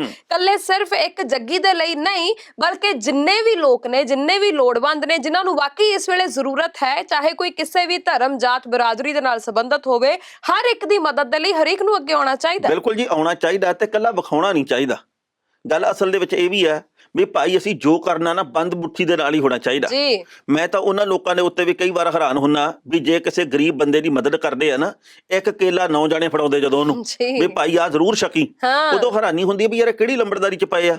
ਦੇਣੇ ਹੁੰਦੇ ਆ ਪੈਸੇ ਉਹਨਾਂ ਨੇ 500 ਰੁਪਈਆ, ਚਲੋ 500 ਹੋਵੇ 5000 ਹੋਵੇ ਬਹੁਤ ਹੁੰਦਾ ਜੇਕਰ ਕਿਸੇ ਦੀ ਮਦਦ ਕਰਦੇ ਆ, ਪਰ ਨਾਲ ਜਦੋਂ 18 ਪੱਤਰਕਾਰ ਸੱਦੇ ਜਾਂਦੇ ਆ ਤੇ ਇਹ ਗੱਲ ਕਹੀ ਜਾਂਦੀ ਫੋਟੋ ਵਧੀਆ ਜੀ ਲਾਇਓ, ਆਪਾਂ ਗਰੀਬਾਂ ਨੂੰ ਬੂਟ ਵੰਡੇ ਆ, ਫੋਟੋ ਚੰਗੀ ਜੀ ਕਰਕੇ ਲਾਇਓ, ਆਪਾਂ ਕੋਟੀਆਂ ਵੰਡੀਆਂ, ਆਪਾਂ ਨਾ ਦਸਤਾਰਾਂ ਵੰਡ ਰਹੇ ਆ, ਆਪਾਂ ਟੋਪੀਆਂ ਵੰਡ ਰਹੇ ਆ, ਆਪਾਂ ਫਲਾਣੀ ਚੀਜ਼ ਗਰੀਬਾਂ ਨੂੰ ਆਪਣੀ ਕਾਪੀਆਂ ਲੈ ਕੇ ਦਿੱਤੀਆਂ। ਇਦਾਂ ਦਾ ਖੋਛਾਪਣ ਨਹੀਂ ਹੋਣਾ ਚਾਹੀਦਾ। ਤੁਹਾਡੇ ਅੰਦਰ ਇਹਨੂੰ ਸੰਤੁਸ਼ਟੀ ਹੋਣੀ ਚਾਹੀਦੀ ਆ ਵੀ ਅਸੀਂ ਕਿਹਦੇ ਲਈ ਕੀ ਕੰਮ ਕਰਦੇ ਆ, ਦਿਖਾਉਣ ਦੀ ਕੋਈ ਲੋੜ ਨਹੀਂ। ਆਪਾਂ ਕਿਹੜੀ ਗੱਲੋਂ ਪੁੱਛਾਂ ਲਵਾਉਣੀਆਂ ਵੀ ਭਾਈ ਮੈਂ ਬਹੁਤ ਵੱਡਾ ਸਮਾਜ ਸੇਵਕ ਹਾਂ। ਮੈਨੂੰ ਕਦੇ ਕਦੇ ਹਾਸਾ ਆਉਂਦਾ, ਅਖਬਾਰਾਂ ਦੇ ਵਿੱਚ ਖਬਰਾਂ ਆਉਣਗੀਆਂ, ਇਸ ਮੌਕੇ ਤੇ ਬੋਲਦੇ ਹੋਏ ਸੰਸਾਰ ਪ੍ਰਸਿੱਧ ਉੱਗੇ ਸਮਾਜ ਸੇਵੀ ਨੇ ਕਿਹਾ ਜੀ, ਏਦਾਂ ਲਿਖਿਆ ਹੁੰਦਾ। ਤੇ ਉੱਗਾ ਸਮਾਜ ਸੇਵੀ ਨਹੀਂ, ਉਹ ਹੁੰਦਾ ਉੱਗਾ ਸਮਾਜ ਸੇਵੀ। ਗੱਗੇ ਨਾਲ ਨਹੀਂ, ਗੱਗੇ ਨਾਲ ਉਹ ਉੱਗਾ ਹੀ ਹੁੰਦਾ ਬੜਾ ਜਾ। ਕਿਉਂਕਿ ਉਸ ਵੇਲੇ ਨਾ ਸੱਚੀ ਉਸ ਸਮਾਜ ਸੇਵੀ ਦਾ ਨਾਮ ਪਹਿਲਾਂ ਕਦੇ ਨਹੀਂ ਕਿਸੇ ਨੇ ਸੁਣਿਆ ਹੁੰਦਾ, ਪਰ ਉੱਥੇ ਅਖਬਾਰ ਦੇ ਵਿੱਚ ਉਹਦੇ ਬਾਬਤ ਇੰਨਾ ਕੁਝ ਲਿਖਿਆ ਹੁੰਦਾ ਹੈ, ਇੰਨੇ ਸਿਫਤਾਂ ਉਹਦੀਆਂ ਕੀਤੀਆਂ ਹੁੰਦੀਆਂ ਨੇ ਕਿ ਬੰਦਾ ਸੋਚਦਾ ਹੈ ਵੀ ਮੈਨੂੰ ਹੀ ਨਹੀਂ ਪਤਾ ਲੱਗਿਆ ਵੀ ਰਾਏ ਦੇਣ ਨੂੰ ਸਮਾਜ ਸੇਵਾ ਸਮਝੀ ਜਾਂਦੇ ਹੁੰਦੇ ਕਈ ਤਾਂ। ਇਸ ਕਰਕੇ ਭਾਈ ਆਪਾਂ ਨਾ ਇਦਾਂ ਦੇ ਕੰਮ ਨਾ ਕਰਗੇ, ਵੱਧ ਤੋਂ ਵੱਧ ਲੋਕਾਂ ਦੀ ਮਦਦ ਕਰਗੇ ਤੇ ਬਿਨਾਂ ਕਿਸੇ ਨੂੰ ਦੱਸੇ ਕਰਗੇ। ਮੈਨੂੰ ਇਹ ਦੱਸੋ ਵੀ ਜਿਹੜੇ ਰਾਜਨੀਤਿਕ ਲੋਕ ਕਹਿੰਦੇ ਵੀ ਅਸੀਂ ਤਾਂ ਜੀ ਸੇਵਾ ਕਰਨ ਲਈ ਆਏ ਆ, ਉਹ ਰਾਜਨੀਤੀ ਵਿੱਚ ਜਾਣਾ ਜ਼ਰੂਰਤ ਹੁੰਦੀ ਹੈ ਸੇਵਾ ਦੇ ਲਈ? ਭਗਤ ਪੂਰਨ ਸਿੰਘ ਨੇ ਕਿਹੜੀ ਚੋਣ ਲੜੀ ਸੀ? ਉਹਨਾਂ ਨੇ ਐਮਐਲਏ ਦੀ ਚੋਣ ਲੜੀ ਸੀ ਤੇ ਲੋਕ ਸਭਾ ਦੀ ਚੋਣ ਲੜੀ ਸੀ। ਉਹ ਸਾਰੀ ਉਮਰ ਆਪਣਾ ਕੰਮਕਾਜ ਕਰਦੇ ਰਹੇ, ਉਹਨਾਂ ਨੂੰ ਕੋਈ ਪਰਵਾਹ ਨਹੀਂ ਸੀ ਵੀ ਕੋਈ ਕੀ ਕਹਿੰਦਾ। ਉਹਨਾਂ ਨੇ ਅਸਲ 'ਚ ਸੇਵਾ ਕੀਤੀ। ਪਰ ਜਿਹੜੇ ਅੱਜ ਦੇ ਨੇਤਾ ਵੀ ਆ, ਉਹ ਕਹਿੰਦੇ ਜੀ ਕਿ ਅਸੀਂ ਸੇਵਾ ਕਰਨੀ ਹੈ, ਸਾਨੂੰ ਇੱਕ ਵਾਰੀ ਇਸ ਅਹੁਦੇ ਤੇ ਬਿਠਾ ਦਿਓ। ਬਿਲਕੁਲ ਸਹੀ ਗੱਲ ਹੈ। ਪਤਾ ਨਹੀਂ ਕੈਸੀ ਸੇਵਾ ਹੈ, ਜੇ ਸੇਵਾ ਹੈ ਤੇ ਫਿਰ ਤਨਖਾਹਾਂ ਕਿਉਂ, ਤੇ ਜੇ ਤਨਖਾਹ ਹੈ ਤੇ ਫਿਰ ਤੁਹਾਡੀ ਯੋਗਤਾ ਕਿਉਂ ਨਹੀਂ ਪੁੱਛੀ ਜਾਂਦੀ ਵੀ ਕਿੰਨਾ ਪੜ੍ਹੇ ਲਿਖੇ ਹੋ ਭਾਈ, ਕਿੰਨੀਆਂ ਡਿਗਰੀਆਂ ਨੇ ਤੁਹਾਡੇ ਕੋਲ। ਉਹਨਾਂ ਦੀ ਪਹਿਲਾਂ ਇੰਟਰਵਿਊ ਕਿਉਂ ਨਹੀਂ ਲਈ ਜਾਂਦੀ ਵੀ ਇਸ ਨੌਕਰੀ ਦੇ ਲਈ ਤੁਸੀਂ ਵਾਕਈ ਤੁਹਾਡੇ ਅੰਦਰ ਉਹ ਜਜ਼ਬਾ ਹੈ ਕਿ ਨਹੀਂ, ਕਾਬਲ ਹੋ ਕਿ ਨਹੀਂ। ਹਰਮਨ ਜੀ, ਰਾਜ ਸਭਾ ਦੇ ਮੈਂਬਰ ਹੈਗੇ ਜਿਹੜੇ ਗੁਲਾਮ ਨਬੀ ਆਜ਼ਾਦ, ਉਹਨਾਂ ਨੇ ਨਾ ਅੱਜ ਇੱਕ ਬੜੀ ਮਹੱਤਵਪੂਰਨ ਗੱਲ ਕਹੀ ਆ। ਉਹਨਾਂ ਨੇ ਸਰਕਾਰ ਨੂੰ ਸਮਝਾਉਣ ਦੀ ਕੋਸ਼ਿਸ਼ ਕੀਤੀ ਆ ਅਤੀਤ ਦੀ ਉਦਾਹਰਨ ਦੇ ਕੇ। ਉਹਨਾਂ ਨੇ ਕਿਹਾ ਵੀ 1906 ਦੇ ਵਿੱਚ ਅੰਗਰੇਜ਼ ਆ ਜਿਹੜੇ ਉਹ ਕਿਸਾਨਾਂ ਦੇ ਖਿਲਾਫ 3 ਕਾਲੇ ਕਾਨੂੰਨ ਲੈ ਕੇ ਆਏ। ਉਦੋਂ ਵੀ ਬਹੁਤ ਵੱਡੇ ਪੱਧਰ ਦੇ ਉੱਤੇ ਵਿਰੋਧਤਾ ਹੋਈ। ਉਦੋਂ ਅਜੀਤ ਸਿੰਘ ਹੋਰਾਂ ਦੇ ਵੱਲੋਂ 1907 ਦੇ ਵਿੱਚ ਇੱਕ ਲਹਿਰ ਸ਼ੁਰੂ ਕੀਤੀ ਗਈ। ਅੱਛਾ ਜੀ। ਉਸ ਤੋਂ ਬਾਅਦ ਜਦੋਂ ਪੂਰਾ ਮਾਹੌਲ ਪੱਕ ਗਿਆ ਤਾਂ ਫਿਰ ਕਾਨੂੰਨ ਆ ਉਹਦੇ ਵਿੱਚ ਸੋਧ ਕਰਨ ਦੀ ਗੱਲ ਅੰਗਰੇਜ਼ਾਂ ਨੇ ਕਹਿਤੀ। ਪਰ ਉਦੋਂ ਕਿਸਾਨ ਹੋਰ ਵੀ ਬਹੁਤ ਵੱਡੇ ਪੱਧਰ ਦੇ ਉੱਤੇ ਆਪਣਾ ਰੋਸ ਅੱਗੇ ਵਧਾਉਣ ਲੱਗ ਪਏ, ਪ੍ਰਚੰਡ ਹੋ ਗਿਆ ਰੋਸ। ਫਿਰ ਮਜਬੂਰੀ ਦੇ ਵਿੱਚ ਅੰਗਰੇਜ਼ਾਂ ਨੂੰ ਇਹ 3 ਕਾਨੂੰਨ ਵਾਪਸ ਲੈਣੇ ਪਏ ਸੀ ਤੇ ਉਹਨਾਂ ਨੇ ਕਿਹਾ ਜੀ ਕਿ ਪ੍ਰਧਾਨ ਮੰਤਰੀ ਨਰਿੰਦਰ ਮੋਦੀ ਸਾਹਿਬ ਨੇ ਜਿਹੜੇ, ਉਹਨਾਂ ਨੂੰ ਚਾਹੀਦਾ ਕਿ ਉਹ ਵੀ 3 ਖੇਤੀ ਕਾਨੂੰਨ ਵਾਪਸ ਲੈ ਲੈਣ। ਕਿੰਨੀ ਕੁ ਦੇਰ ਆਪਾਂ ਹੋਰ ਕਿਸਾਨਾਂ ਦਾ ਇਸ ਵਕਤ ਸਬਰ ਪਰਖਾਂਗੇ?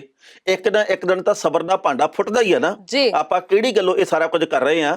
ਉਹਨਾਂ ਨੇ ਇਹ ਵੀ ਗੱਲ ਕਹੀ ਆ ਵੀ ਉਸ ਵਕਤ ਇੱਕ ਅਖਬਾਰ ਦੇ ਸੰਪਾਦਕ ਆ ਜਿਹੜੇ, ਉਹਨਾਂ ਨੇ ਪਗੜੀ ਸੰਭਾਲ ਜੱਟਾ ਪਗੜੀ ਸੰਭਾਲ ਇਹ ਕਵਿਤਾ ਲਿਖੀ ਸੀ। ਬਾਅਦ ਦੇ ਵਿੱਚ ਇਹ ਇੱਕ ਇਨਕਲਾਬੀ ਗੀਤ ਬਣ ਗਿਆ। ਬਿਲਕੁਲ ਤੇ ਇਸ ਕਰਕੇ ਅੱਜ ਦੀ ਤਰੀਕ ਦੇ ਵਿੱਚ ਵੀ ਲੋਕਾਂ ਦੇ ਅੰਦਰ ਇਨਕਲਾਬ ਦੀ ਜਾਗ ਲੱਗੀ ਆ। ਸਾਨੂੰ ਚਾਹੀਦਾ ਕਿ ਅਸੀਂ ਕੁਝ ਨਾ ਕੁਝ ਕਰੀਏ। ਕਿਸਾਨ ਵਿਰ-ਵਿਰ ਕਰ ਰਹੇ ਆ, ਕਿਸਾਨ ਲਗਾਤਾਰ ਮਰ ਰਹੇ ਆ, ਕਿਸਾਨ ਆਪਣੇ ਘਰਾਂ ਤੋਂ ਦੂਰ ਬੈਠੇ ਆ ਤੇ ਆਪਾਂ ਕਰਦੇ ਕੁਝ ਨਹੀਂ ਗਏ ਤੇ ਇੱਕ ਨਾ ਇੱਕ ਦਿਨ ਗੁੱਸਾ ਫੁੱਟ ਸਕਦਾ। ਟੈਣਾ ਸਾਹਿਬ, ਮੈਨੂੰ ਇਹ ਲੱਗਦਾ ਹੁੰਦਾ ਵੀ ਜ਼ਰੂਰੀ ਨਹੀਂ ਹੈ ਵੀ ਹਰ ਗੱਲ ਦੇ ਵਿੱਚ ਰਾਜਨੀਤੀ ਹੀ ਹੋਵੇ। ਕੁਝ ਕੁ ਗੱਲਾਂ ਜਿਵੇਂ ਇਹਨਾਂ ਨੇ ਸਮਝਾਉਣ ਦੀ ਕੋਸ਼ਿਸ਼ ਕੀਤੀ ਹੈ ਗੁਲਾਮ ਨਬੀ ਆਜ਼ਾਦ ਹੋਰਾਂ ਨੇ, ਤਾਂ ਸਾਨੂੰ ਕੁਝ ਕੁ ਗੱਲਾਂ ਸਮਝਣੀਆਂ ਵੀ ਚਾਹੀਦੀਆਂ ਸੀ। ਹਰ ਚੀਜ਼ ਨੂੰ ਰਾਜਨੀਤਿਕ ਰੰਗਤ ਨਾ ਦਈਏ। ਕੋਈ ਵੀ ਬੰਦਾ ਕਦੇ ਵੀ ਸਿਆਣੀ ਗੱਲ ਕਰ ਸਕਦਾ ਹੈ, ਤੁਹਾਨੂੰ ਸਮਝਾਉਣ ਦੀ ਕੋਸ਼ਿਸ਼ ਕਰ ਸਕਦਾ ਹੈ। ਆਪਾਂ ਉਹਨਾਂ ਗੱਲਾਂ ਨੂੰ ਗਹਿਰਾਈ ਦੇ ਨਾਲ ਸੋਚੀਏ ਤੇ ਉਹਦੇ ਬਾਰੇ ਚ ਸਮਝਣ ਦੀ ਕੋਸ਼ਿਸ਼ ਜ਼ਰੂਰ ਕਰਿਆ। ਕੋਈ ਕਿਸੇ ਵੀ ਪਾਰਟੀ ਨਾਲ ਸੰਬੰਧਿਤ ਹੋਵੇ, ਸਾਡਾ ਕੋਈ ਕਾਂਗਰਸ ਦੇ ਨਾਲ, ਆਪ ਦੇ ਨਾਲ, ਅਕਾਲੀਆਂ ਦੇ ਨਾਲ, ਭਾਜਪਾਈ ਦੇ ਨਾਲ ਕੋਈ ਸਿੱਧੇ ਤੌਰ ਤੇ ਸੰਬੰਧ ਨਹੀਂ ਆ। ਪਰ ਜੇਕਰ ਕੋਈ ਵੀ ਕਿਸਾਨ ਪੱਖੀ ਗੱਲ ਕਰਦਾ ਤੇ ਤਰਕ ਦੇ ਨਾਲ ਗੱਲ ਕਰਦਾ ਤਾਂ ਮੇਰਾ ਖਿਆਲ ਆ ਵੀ ਉਹਦਾ ਸਵਾਗਤ ਕਰਨਾ ਚਾਹੀਦਾ। ਬਿਲਕੁਲ ਅਸੀਂ ਇਹ ਚਾਹੁੰਦੇ ਜੀ ਕਿ ਮੁੱਦਾ ਕਿਸਾਨਾਂ ਦਾ ਹੱਲ ਹੋਵੇ, ਮਸਲਾ ਕਿਸਾਨੀ ਦਾ ਹੱਲ ਹੋਵੇ। ਇਸ ਵਕਤ ਵੀ ਬਹੁਤ ਸਾਰੀਆਂ ਵੰਡੀਆਂ ਕਿਸਾਨਾਂ ਦੀਆਂ ਜਥੇਬੰਦੀਆਂ ਚ ਪਾਉਣ ਦੀ ਕੋਸ਼ਿਸ਼ ਕੀਤੀ ਜਾ ਰਹੀ ਹੈ ਤੇ ਕੁਝ ਕੁ ਹੱਦ ਤੱਕ ਲੋਕ ਸਫਲ ਵੀ ਹੁੰਦੇ ਪ੍ਰਤੀਤ ਹੋ ਰਹੇ ਆ। ਇਹ ਗੱਲ ਚੇਤੇ ਰੱਖਿਓ ਵੀ ਅਸੀਂ ਨਾ ਉਹ ਮਾੜਾ ਉਹ ਮਾੜਾ ਉਹ ਮਾੜਾ ਉਹ ਮਾੜਾ ਦੇ ਚੱਕਰ ਦੇ ਵਿੱਚ ਆਪਦਾ ਫੇਰ ਮਾੜਾ ਕਰਕੇ ਬਹਿ ਜਾਣਾ। ਬਿਲਕੁਲ ਸਹੀ ਗੱਲ ਹੈ, ਅਸੀਂ ਇਹ ਵੇਲਾ ਨਹੀਂ ਹੈ ਇਹ ਗੱਲਾਂ ਕਰਨ ਦਾ। ਸੋ ਗੱਲ ਇਹ ਹੈ ਕਿ ਸਾਨੂੰ ਅਤੀਤ ਤੋਂ ਵੀ ਬਹੁਤ ਕੁਝ ਸਿੱਖਣਾ ਚਾਹੀਦਾ ਹੈ ਤੇ ਸਾਨੂੰ ਆਪਣੇ ਭਵਿੱਖ ਦੇ ਬਾਰੇ ਚ ਵੀ ਸੋਚਣਾ ਚਾਹੀਦਾ। ਇੰਨੀ ਜ਼ਿੱਦ ਚੰਗੀ ਨਹੀਂ ਹੁੰਦੀ। ਸਾਡੀਆਂ ਸਰਕਾਰਾਂ ਕਿਉਂ ਨਹੀਂ ਇਹ ਸਮਝ ਰਹੀਆਂ ਕਿ ਇਹਨਾਂ ਲੋਕਾਂ ਨੇ ਹੀ ਵੋਟਾਂ ਪਾ ਕੇ ਤੇ ਸਾਨੂੰ ਇੱਥੋਂ ਤੱਕ ਪਹੁੰਚਾਇਆ ਹੈ। ਹਰ ਇੱਕ ਬੰਦੇ ਨੂੰ, ਚਾਹੇ ਉਹ ਕਿਸੇ ਵੀ ਪਾਰਟੀ ਨਾਲ ਸੰਬੰਧਿਤ ਹੋਵੇ, ਜੇਕਰ ਉਹ ਅੱਜ ਰਾਜਨੀਤੀਵਾਨ ਬਣਿਆ ਹੈ ਤਾਂ ਉਹ ਇਹਨਾਂ ਲੋਕਾਂ ਕਰਕੇ ਹੀ ਬਣਿਆ, ਕਿਉਂਕਿ ਇਹਨਾਂ ਨੇ ਵੋਟਾਂ ਦੇ ਕੇ ਤੇ ਉਹਨੂੰ ਅੱਗੇ ਪਹੁੰਚਾਇਆ ਸੀ। ਸੋ ਜਿੱਥੇ ਕਹਿੰਦੇ ਹੁੰਦੇ ਲੋਕ ਰੋਹ ਦੇ ਅੱਗੇ ਕਦੇ ਨਹੀਂ ਕੋਈ ਟਿਕ ਸਕਦਾ, ਜੇ ਇੰਨੀ ਵੱਡੀ ਗਿਣਤੀ ਦੇ ਵਿੱਚ ਲੋਕ ਇਕੱਠੇ ਹੋ ਕੇ ਇੱਕ ਗੱਲ ਨੂੰ ਵਾਰ-ਵਾਰ ਦੁਹਰਾ ਰਹੇ ਨੇ ਕਿ ਸਾਨੂੰ ਇਹ ਕਾਨੂੰਨ ਨਹੀਂ ਚਾਹੀਦੇ ਨਹੀਂ ਚਾਹੀਦੇ ਨਹੀਂ ਚਾਹੀਦੇ, ਤੇ ਫਿਰ ਆਪਾਂ ਕਿਉਂ ਇੱਕ ਗੱਲ ਤੇ ਅੜੇ ਹੋਏ ਆ? ਆਪਾਂ ਉਹ ਗੱਲ ਮੰਨ ਲਈਏ। ਇੱਕ ਬੜੀ ਮਹੱਤਵਪੂਰਨ ਗੱਲ ਹੈ ਵੀ ਜਿਹੜੀਆਂ ਸਾਡੀਆਂ ਏਜੰਸੀਆਂ ਉਹ ਵੀ ਕੀ ਕੰਮ ਕਰਦੀਆਂ। 300 ਕਿਲੋ RDX ਕਿੱਥੋਂ ਆਇਆ ਜਿਹੜਾ ਧਮਾਕਾ ਖੇਸ ਸਮਗਰੀ ਸੀ ਜੀ, ਇਹਦੇ ਬਾਬਤ ਅੱਜ ਤੱਕ ਨਹੀਂ ਪਤਾ। ਪਰ ਆਟਾ ਕਿੱਥੋਂ ਆ ਰਿਹਾ ਇੱਥੇ ਲੰਗਰ ਦੇ ਵਿੱਚ, ਇਹਦੀ ਖੋਜ ਕੀਤੀ ਜਾ ਰਹੀ ਹੈ ਵੀ ਆਟੇ ਲਈ ਫੰਡਿੰਗ ਕੌਣ ਕਰ ਰਿਹਾ, ਆਟੇ ਦੇ ਲਈ ਕੌਣ ਪ੍ਰਬੰਧ ਕਰ ਰਿਹਾ, ਦਾਲਾਂ ਕੌਣ ਭੇਜ ਰਿਹਾ, ਉਹਨਾਂ ਨੂੰ NIA ਦੇ ਨੋਟਿਸ ਆ ਰਹੇ ਆ। ਹੈਰਾਨੀ ਹੁੰਦੀ ਹੈ ਇਸ ਗੱਲ ਦੇ ਉੱਤੇ। ਕੱਲ ਮੇਰੇ ਇੱਕ ਦੋਸਤ ਨੇ ਮੈਨੂੰ ਫੋਨ ਕੀਤਾ, ਅਸੀਂ ਗੱਲਾਂ ਬਾਤਾਂ ਕਰਨ ਲੱਗ ਗਏ ਬਜਟ ਦੇ ਉੱਤੇ, ਤੇ ਗੱਲਬਾਤ ਮੁੱਕੀ ਕਿੱਥੇ? ਉਹ ਕਹਿੰਦਾ ਵੀ ਪਹਿਲਾਂ ਤਾਂ ਜਦੋਂ ਕੋਈ ਬਜਟ ਆਉਂਦਾ ਸੀ ਨਾ, ਉਦੋਂ ਆਪਾਂ ਕਾਲੀ ਕਾਲੀ ਵੇਖਦੇ ਹੁੰਦੇ ਸੀ ਵੀ ਕਿਹੜੀ ਚੀਜ਼ ਸਸਤੀ ਹੋ ਗਈ। ਹੁਣ ਜਦੋਂ ਬਜਟ ਆਉਂਦਾ ਕਾਲੀ ਕਾਲੀ ਦੇਖੀਦਾ ਵੀ ਕਿਹੜੀ ਚੀਜ਼ ਵੇਚਦੀ ਆ, ਕਿਹੜੀ ਚੀਜ਼ ਬਚ ਗਈ ਆ। ਸਭ ਕੁਝ ਵਿਕ ਚੁੱਕਿਆ ਟਾਣਾ ਸਾਹਿਬ। ਹਾਲੇ ਤਾਂ ਵੇਖਿਓ ਪਰਤਾਂ ਜਿਹੜੀਆਂ ਨੇ ਨਾ ਉਹ ਕਈ ਸਮੇਂ ਦੇ ਨਾਲ ਖੁੱਲਣਗੀਆਂ। ਹਾਲੇ ਤਾਂ ਆਮ ਲੋਕਾਂ ਨੂੰ ਪਤਾ ਹੀ ਨਹੀਂ ਬਹੁਤੀਆਂ ਗੱਲਾਂ ਦਾ। ਇਹ ਜਿਵੇਂ ਜਿਵੇਂ ਸਮਾਂ ਅੱਗੇ ਲੰਘੇਗਾ ਤਿਵੇਂ ਤਿਵੇਂ ਪਤਾ ਲੱਗੇਗਾ ਵੀ ਕੀ ਕੁਝ ਉਹਨਾਂ ਦੇ ਨਾਲ ਹੋ ਗਿਆ ਤੇ ਜੇਬ ਦੇ ਉੱਪਰ ਡਾਕਾ ਕਿਵੇਂ ਕਿਵੇਂ ਪੈ ਚੁੱਕਿਆ। ਜੱਜ ਦਾ ਵਿਚਾਰ। ਟਾਣਾ ਸਾਹਿਬ, ਪਹਿਲਾਂ ਆਪਾਂ ਬਹੁਤਾਤ ਦੇ ਵਿੱਚ ਇਹ ਖਬਰਾਂ ਪੜ੍ਹਦੇ ਹੁੰਦੇ ਸੀ ਕਿ ਇੱਕ ਘਰ ਵਾਲਾ ਘਰ ਵਾਲੀ ਨੂੰ ਤੰਗ ਕਰ ਰਿਹਾ। ਜ਼ਿਆਦਾਤਰ ਇਹ ਖਬਰਾਂ ਹੁੰਦੀਆਂ ਸੀ ਵੀ ਕੁੜੀਆਂ ਪੀੜਤ ਨੇ, ਕੁੜੀਆਂ ਦੇ ਨਾਲ ਅਨਿਆਂ ਹੁੰਦਾ ਹੈ, ਕੁੜੀਆਂ ਦੇ ਨਾਲ ਬਹੁਤ ਵੱਡੀ ਗਿਣਤੀ 'ਚ ਧੋਖਾ ਹੋ ਰਿਹਾ, ਔਰ ਹੁੰਦਾ ਵੀ ਸੀ, ਹੁੰਦਾ ਵੀ ਹੈ। ਪਰ ਹੁਣ ਇਸ ਗੱਲ ਦੇ ਵਿੱਚ, ਇਸ ਗਿਣਤੀ ਦੇ ਵਿੱਚ ਕੁੜੀਆਂ ਵੀ ਪਿੱਛੇ ਨਹੀਂ ਰਹਿ ਗਈਆਂ, ਕਿਉਂਕਿ ਬਹੁਤ ਸਾਰੇ ਮਰਦ, ਬਹੁਤ ਸਾਰੇ ਬੰਦੇ ਵੀ ਇਹੋ ਜਿਹੇ ਨੇ ਜਿਨ੍ਹਾਂ ਨਾਲ ਹਰ ਰੋਜ਼ ਧੋਖਾ ਹੋ ਰਿਹਾ ਹੈ, ਜਿਨ੍ਹਾਂ ਦੇ ਨਾਲ ਹਰ ਰੋਜ਼ ਅਨਿਆਂ ਹੋ ਰਿਹਾ ਹੈ, ਜਿਨ੍ਹਾਂ ਨੂੰ ਵਿਚਾਰਿਆਂ ਨੂੰ ਸਮਝ ਹੀ ਨਹੀਂ ਆਉਂਦੀ ਵੀ ਆਪਣੀ ਗੁਹਾਰ ਲੈ ਕੇ, ਆਪਣੀ ਦਰਦ ਦੀ ਕਹਾਣੀ ਲੈ ਕੇ ਉਹ ਕਿੱਥੇ ਜਾਣ। ਦੇਖੋ ਗੱਲ ਇਹ ਆ ਵੀ ਜਿਹੜੇ ਵੱਡੇ ਸ਼ਹਿਰ ਹੈ ਨਾ, ਮਹਾਨਗਰ, ਦਿੱਲੀ, ਬੰਬੇ, ਕਲਕੱਤੇ ਵਰਗੇ, ਉੱਥੇ ਤਾਂ ਨਾ ਹੁਣ ਪਤਨੀ ਪੀੜਤ ਸੰਸਥਾਵਾਂ ਬਣ ਰਹੀਆਂ। ਬਿਲਕੁਲ। ਦੇਖੋ ਪਤੀ ਪੀੜਤ ਤਾਂ ਬਹੁਤ ਸਾਰੀਆਂ ਥਾਵਾਂ ਦੇ ਉੱਤੇ ਆ, ਪਰ ਪਤਨੀ ਪੀੜਤ ਸੰਸਥਾਵਾਂ ਵੀ ਬਣ ਰਹੀਆਂ ਵੀ ਉਹ ਉੱਥੇ ਹੁਣ ਕਹਿੰਦੇ ਵੀ ਕਲੱਬਾਂ ਬਣ ਰਹੀਆਂ, ਕੁਝ ਹੋਰ ਜਿਹੜੀਆਂ ਉਹ ਜਥੇਬੰਦੀਆਂ ਬਣ ਰਹੀਆਂ ਜਿੱਥੇ ਪੀੜਤ ਹੋਏ ਪਤੀਆਂ ਦੀ ਗੱਲਬਾਤ ਵੀ ਸੁਣੀ ਜਾਵੇ। ਆਮ ਤੌਰ ਦੇ ਉੱਤੇ ਸੁਣੀ ਘੱਟ ਜਾਂਦੀ ਆ। ਇਹ ਗੱਲ ਵੈਸੇ ਹੀ ਰਹਿ ਗਈ ਵੀ ਭਾਈ ਮਰਦ ਪ੍ਰਧਾਨ ਸਮਾਜ ਹੈ, ਇਹ ਤਾਂ ਐ ਹੈ, ਮਰਦ ਹੀ ਧੱਕਾ ਕਰਦਾ ਹੈ। ਅੱਜ ਕੱਲ ਜੇ ਆਪਾਂ ਕਹਿੰਦੇ ਵੀ ਔਰਤ ਤੇ ਮਰਦ ਬਰਾਬਰ ਆ ਤੇ ਸਾਰਾ ਕੁਝ ਬਰਾਬਰ ਹੀ ਚੱਲ ਰਿਹਾ। ਤੁਸੀਂ ਨਾ ਜਾ ਕੇ ਵਕੀਲ ਭਾਈਚਾਰੇ ਕੋਲੇ ਬੈਠੋ, ਉਹਨਾਂ ਨੂੰ ਸਾਰਾ ਪਤਾ ਹੁੰਦਾ ਵੀ ਕਿਹੜਾ ਗਲਤ ਆ ਤੇ ਕਿਹੜਾ ਸਹੀ ਆ, ਉਹ ਜਾਣਦੇ ਹੁੰਦੇ ਆ। ਪਰ ਉਹ ਕਹਿੰਦੇ ਵੀ ਕੋਈ ਗੱਲ ਨਹੀਂ, ਹੁਣ ਸਾਡਾ ਤਾਂ ਕੰਮ ਆ, ਅਸੀਂ ਕੀ ਕਰੀਏ, ਜੇਕਰ ਸਾਡੇ ਕੋਲੇ ਕੀ ਆਉਂਦਾ, ਸਾਡਾ ਤਾਂ ਕਸਟਮਰ ਆ, ਅਸੀਂ ਤਾਂ ਉਵੇਂ ਕੇਸ ਲੜਨਾ ਹੀ ਲੜਨਾ। ਪਰ ਗੱਲ ਇਹ ਆ ਵੀ ਜੋ ਮੁੰਡੇ ਵੱਲੋਂ ਕੀਤਾ ਜਾਂਦਾ ਸਾਰਾ ਉਹ ਵੀ ਨਹੀਂ ਸਹੀ ਹੁੰਦਾ, ਜੋ ਕੁੜੀ ਵੱਲੋਂ ਕਹੀ ਜਾਂਦਾ ਸਾਰਾ ਕੁਝ ਉਹ ਵੀ ਨਹੀਂ ਸਹੀ ਹੁੰਦਾ। ਬਿਲਕੁਲ ਸਹੀ ਗੱਲ ਹੈ। ਔਰ ਅੱਜ ਕੱਲ ਜਿਹੜੀ ਖਬਰ ਬਹੁਤ ਜ਼ਿਆਦਾ ਸਾਹਮਣੇ ਆਉਂਦੀ ਹੈ ਉਹ ਆਉਂਦੀ ਹੈ ਠੱਗੀ ਦੀ। ਔਰ ਠੱਗੀ ਵੀ ਕਿਸ ਤਰੀਕੇ ਦੀ, ਵੀ ਕਿਸੇ ਨੂੰ ਬਾਹਰ ਭੇਜਿਆ ਸੀ ਪੈਸਾ ਲਾ ਕੇ, ਮੁੜ ਕੇ ਕੁੜੀ ਜਿਹੜੀ ਉੱਥੇ ਜਾ ਕੇ ਕਿਤੇ ਹੋਰ ਚਲੀ ਗਈ, ਜਾਂ ਕੁੜੀ ਜਿਹੜੀ ਉਹਨੇ ਫੋਨ ਚੱਕਣਾ ਬੰਦ ਕਰ ਦਿੱਤਾ, ਜਾਂ ਕੁੜੀ ਫੋਨ ਤੇ ਧਮਕੀਆਂ ਦੇਣ ਲੱਗ ਗਈ ਤਾਂ ਮੁੰਡਾ ਵਿਚਾਰਾ ਪਿੱਛੇ, ਜਾਂ ਤਾਂ ਕਦੇ ਕਦੇ ਖਬਰ ਆਉਂਦੀ ਹੈ ਵੀ ਉਹਨੇ ਕੋਈ ਗਲਤ ਕਦਮ ਚੁੱਕ ਲਿਆ, ਜਾਂ ਉਹ ਵਿਚਾਰਾ ਰੋਂਦਾ ਸਾਰੀ ਜ਼ਿੰਦਗੀ ਕੱਢ ਦਿੰਦਾ ਕਿਉਂਕਿ ਪੈਸੇ ਵੀ ਗਏ ਤੇ ਘਰ ਵਾਲੀ ਵੀ ਗਈ, ਤੇ ਜਿਹੜੀ ਸਮਾਜ ਦੇ ਵਿੱਚ ਥੂ ਥੂ ਹੁੰਦੀ ਆ ਉਹ ਵੱਖਰੀ। ਵਿਆਹ ਤਾਂ ਦੇਖੋ ਬਹੁਤ ਥਾਵਾਂ ਦੇ ਉੱਤੇ ਧੰਦਾ ਬਣ ਗਿਆ। ਆ ਜਿਹੜੇ ਨਾ ਖੁੱਲੇ ਹੁੰਦੇ, ਉਹਨੂੰ ਕੀ ਕਹਿੰਦੇ ਹੁੰਦੇ, ਮੈਰਿਜ ਬਿਊਰੋ, ਜਿਹੜੇ ਰਿਸ਼ਤਾ ਰੁਸ਼ਤਾ ਕਰਵਾਉਂਦੇ ਆ, ਉਹਨਾਂ ਦੇ ਵਿੱਚੋਂ ਕਈਆਂ ਨੇ ਤਾਂ ਪੱਕੀ ਰਕਮ ਰੱਖੀ ਆ ਵੀ ਜੇਕਰ ਕੈਨੇਡਾ ਵਾਲਾ ਮੁੰਡਾ ਜਾਂ ਕੁੜੀ ਲੱਭਣਾ ਤਾਂ ਰੁਪਈਆ 2 ਲੱਖ ਲਵਾਂਗੇ, ਜੇਕਰ ਫਲਾਣੀ ਥਾਂ ਦੇ ਉੱਤੇ ਕੱਚਾ ਲੱਭਣਾ ਤਾਂ ਫਿਰ ਰੁਪਈਆ ਲੱਖ ਲਵਾਂਗੇ, ਜੇਕਰ ਤੁਸੀਂ 50,000 ਤੋਂ ਉੱਤੇ ਤਨਖਾਹ ਵਾਲਾ ਮੁੰਡਾ ਜਾਂ ਕੁੜੀ ਚਾਹੁੰਦੇ ਤਾਂ ਰੁਪਈਏ ਇੰਨੇ ਲਵਾਂਗੇ, ਤੇ ਜੇਕਰ 20,000 ਤੋਂ ਉੱਤੇ ਵਾਲਾ ਚਾਹੁੰਦੇ ਤਾਂ ਪੈਸੇ ਇੰਨੇ ਲਵਾਂਗੇ। ਉਹ ਸਭ ਦਾ ਧੰਦਾ, ਇਹ ਸਾਰਾ ਕੁਝ ਵਪਾਰ ਬਣ ਗਿਆ, ਕਾਰੋਬਾਰ ਬਣ ਗਿਆ, ਇਹ ਵੀ ਬਾਜ਼ਾਰ ਬਣ ਗਿਆ। ਸੋ ਜਿਹੜੀ ਖਬਰ ਆਈ ਆ ਮੋਗੇ ਤੋਂ ਆ, ਮੋਗੇ ਦੇ ਵਿੱਚ ਇੱਕ ਸ਼ਿਕਾਇਤ ਦਰਜ ਹੋਈ ਆ, SSP ਸਾਹਿਬ ਨੇ ਦੱਸੀ ਆ। ਉਹ ਕਹਿੰਦੇ ਵੀ ਸਾਡੇ ਕੋਲ ਇੱਥੇ ਸ਼ਿਕਾਇਤ ਆਈ ਆ ਬਈ ਕੁੜੀ ਨੂੰ ਆਈਲੈਟਸ ਕਰਵਾ ਕੇ ਵਿਆਹ ਕਰਕੇ 31 ਲੱਖ ਰੁਪਈਆ ਲਾਇਆ।